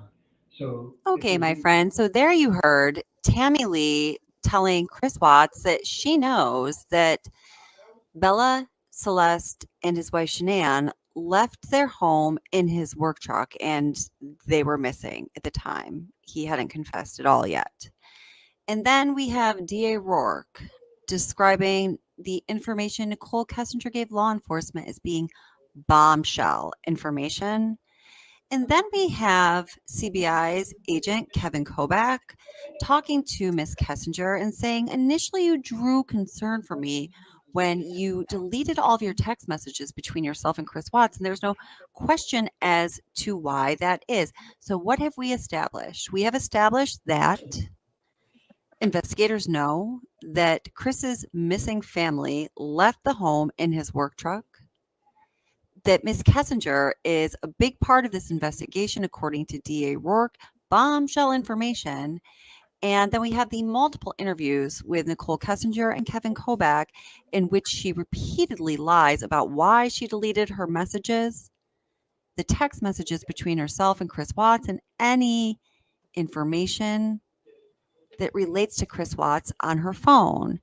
Kobach comes straight out and tells her, "You're shady."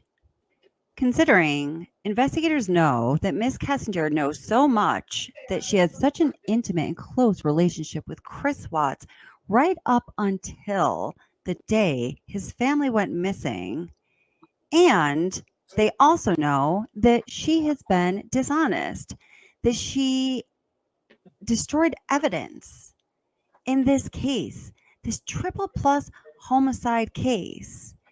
And these investigators, they don't really know what part she may have played leading up to, during the murders, or in the attempted cover-up of the murders.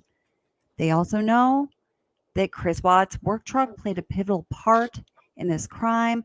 Don't you think they would want to know exactly who was in that truck, and particularly if Miss Kessinger was in that truck with Chris Watts?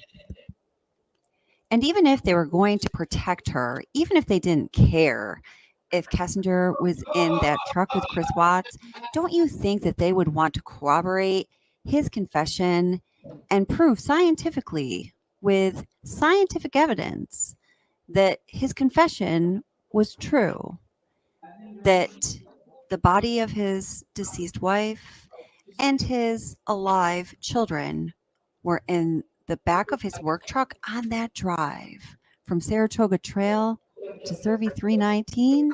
Wouldn't you think they would want to know that if they had the evidence right at their fingertips? There are many shortcomings from an investigative standpoint in this case that I and many others find shocking, but this one I always find to be among the most stunning of them all. Let me read you part of this supplement from the discovery. It should be noted that on September 4th, 2018, while running through the evidence submission list with lab tech Patricia Lopez, several items were listed that CBI Lab ultimately did not wish to take possession of at that time. Those items are crossed out on the evidence submission form, which has been added to the case file. The refused items are as follows. I'm going to read the last three items. Driver's side seat cover from work truck. Trace lift from center console of. So notice these items, okay? So they have trace lift from center console, something from the trace lift from the driver's side seat cover from work truck. I'm going to go on here, explain the rest. Chris Watts' work truck. And trace lift from back seat driver side of Chris Watts' work truck. The items that were not taken by CBI are transported back to the Frederick Police Department and checked into evidence. Nothing further. So, my friends, what that means is the trace lifts that were taken from Chris Watt's work truck for the purpose of determining if any other occupants were in that truck. That evidence was actually collected. But CBI, Colorado Bureau of Investigation, chose to not send that evidence to their labs to analyze the evidence to determine what DNA could be found, what hair could be found, what other evidence, trace evidence could be found that would decisively identify what, if any, occupants were in Chris Watt's work truck, and they could also determine if those occupants were alive or deceased. Now, when I've brought this issue up before, people might refute it by saying, oh, well, maybe, well, hey, right there, it says they didn't wish to take it into evidence at that time, so maybe they analyze this evidence another time.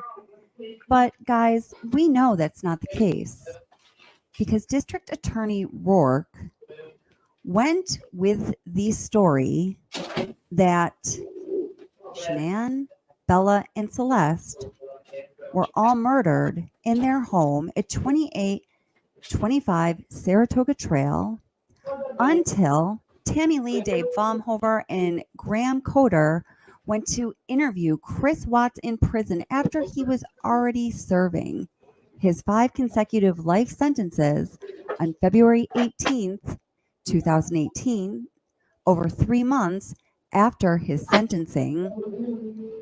At that time, Chris Watts then gave them a more complete confession, informing them of what apparently really happened. Shanann's life was taken at the home, and that sweet little Bella and Celeste made that car ride from Saratoga Trail to Cervi 319, 45 minutes, alive, with their mother's body on the floorboard beneath their feet. And it wasn't until they arrived at Cervi 319 did they take their last breaths. Both were involved in law enforcement, and unanimously, they believe that this trace lift in DNA evidence would have determined if Shanann, Bella, and Celeste were in fact in that truck, if Nicole Kessinger or any other party was in fact in that truck, and if those occupants were in fact alive or deceased. So that's that. But investigators who had that evidence that would have determined precisely who was in that truck and if they were alive and deceased, because remember, this was Chris Watt's work truck, and by company policy, he was not allowed to have any other passengers in that work truck. So Bella and Celeste and Shanann, even his own family, it would have been an anomaly for them to be in the work truck. So if they found their DNA, since they did take trace lifts or those tape rolls from the backseat of his work truck, they would have found evidence of them being there, whether it was their hair or clothing samples or whatever it may be, and they would have been able to determine if they were alive or deceased. But they didn't even bother. Therefore, they also didn't even bother to determine if anybody else was in that truck with him the morning of the tragedy occurring. Sloppy police work, that is the understatement of the year, and I will never be able to believe that that actually happened. What do you guys think? I'm really confused as to how they're getting away with that, for one, because there has to be something that is able to be done to make sure that this, and again, I only say lady because I am like a sailor. If I don't, definitely try not to be. There has to be something that people, like the normal freaking person, can do to make them do their job. You would think, right? I know. You would think. There is not rumors, theories out there that Shanann didn't even make it to her room, that she was killed in the basement and then taken out of that window that's down there. Mm-hmm. Yeah. So, I mean, it is just this case. There's so many things wrong with this case and how they screwed it up. Absolutely, there is. It's just it's absolutely incredible. And so many people will, say to me in comments or whatever, all the time I get messages, I get emails. You should see the freaking things that people say. They're horrible. They're evil. They're mean. They're just uncalled for. But, how could you keep talking about this case? Let them rest in peace. First of all, I have to say that what I am doing is fighting for justice for the victims. Well, here's a better question for them. If any of them have children, ask them if they would put their children in a vehicle with their dead mom or dad laying right beneath their feet with trash bags covering their head and feet for an hour drive. I know. Who would do that, right? I know. And we know that Chris Watts made a comment about how he would never have hurt those girls. He did not hurt them. And this is after his original, not the interview that was inside the police station. These are things that he said later that he would never, and I don't believe that he actually did suffocate those girls, although this is just my opinion. Mm-hmm. I think that she did the girls because he didn't have the stomach for it. Yeah, I mean, were you in the live stream when I was reading that part of Cherlyn Cadel's book where she talks about, NK being a part of the planning and the cleanup, and very clear that, and not that I believe everything that she's saying, or I think it's not that I don't know if it's not that I'm saying she's intentionally. I think she gets confused about some things yeah, but she's and she makes it very clear that what she's saying is, he didn't do it. He wouldn't do it. I've talked to him. It had to have been someone else, without outright saying, I just think that anybody who wants to sit there and say that you guys should just let it go. He's been caught, all this stuff. And it's like, wait a minute, let it go. Okay. Would you say that if it was would you say that if that was your sister or your daughter or your whoever else, if that was one of your family members and they happen to have been killed and they were killed by more than just one person, would you be okay if only one person got busted for it? Would that be like, okay, everything's good now. Thank you. Moving on. That's exactly right. And I think it's just such a miscarriage of justice for our entire system. Wait, I want to read just a couple comments here. Media, the creative agency, welcome. How are you doing? Says Chris vomited at Cervi. One thing I started talking about, I don't think I finished it, was Cherlyn Cadel does go into some things that she said happened at Cervi in the book. I am choosing to not read that portion in the live stream for a number of reasons, but I mean, I don't know, because it's like, decide for yourself if you think this information is accurate, but I'm going to just tell you that what is contained in that portion of her book is more horrific than anything that we have known so far, or that, it's about just as bad as you can imagine. So was it, according to her, was the vomit Chris Watts? No, it wasn't, but it was one of the other people that we do know was at Cervi near the tanks. So I'll let you figure that out. Yeah. Insane. So I really hope that she is fact-based and honest about that, because to include that in a book without being fact-based and honest would just be freaking horrific. Right. Yeah.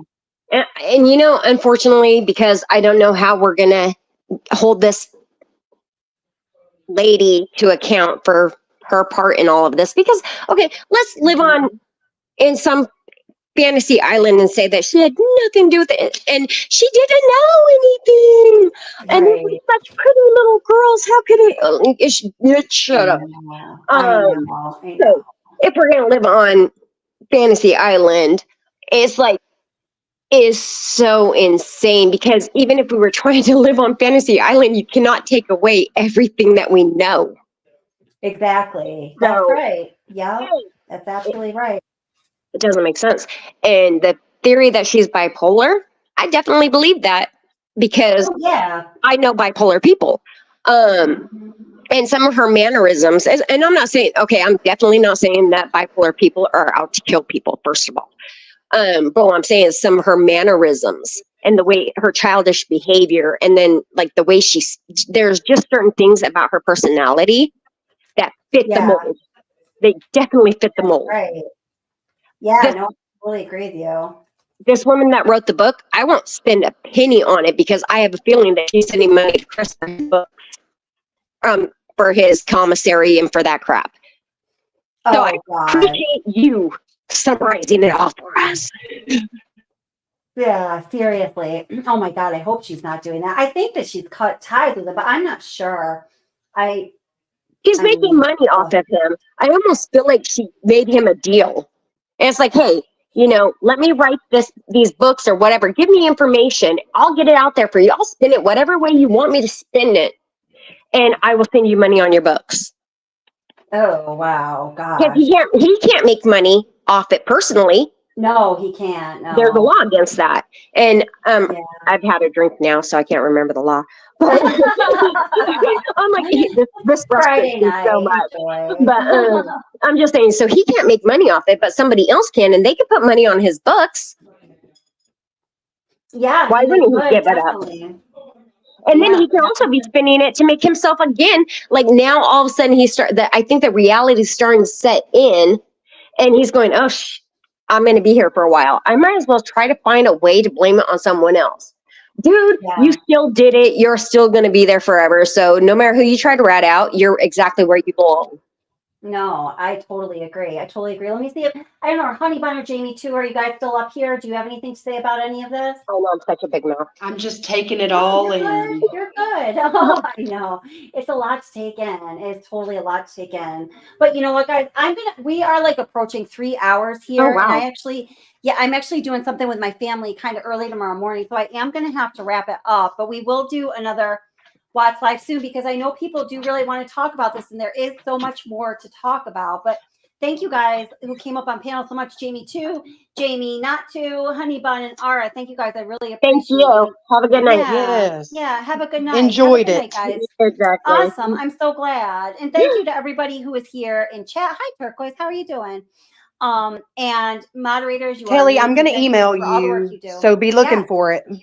Okay, awesome. I definitely will. Yeah, I will be looking for it for sure. Thank you. Enjoy your family. Have a good night. Awesome. Thank you so much. Thank you guys so much for coming up. I don't mean to end abruptly, but I'm like, oh my God, 3 hours and I got to go to bed. No, go have fun with your family. Yeah, exactly. Thank you. Good night. Thank you. Thank you guys so much. I appreciate all of you. See you, chick. Bye. Bye.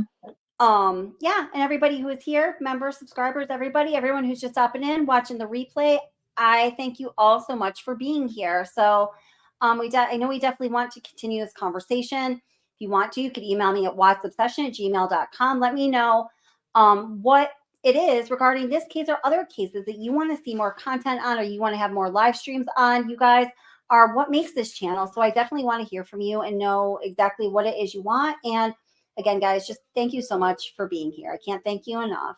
Everyone, please be safe. Lock your doors, lock your windows, and life is hard. Please be good to yourselves because I know that you deserve it. Be good to yourself. It's hard to do, I know, but just do it. Be good to yourself, please. It just seemed like he had so much going on, and it was just beautiful that I was like, why don't you just try this out, Into it, and I did not like it, did not want to go back.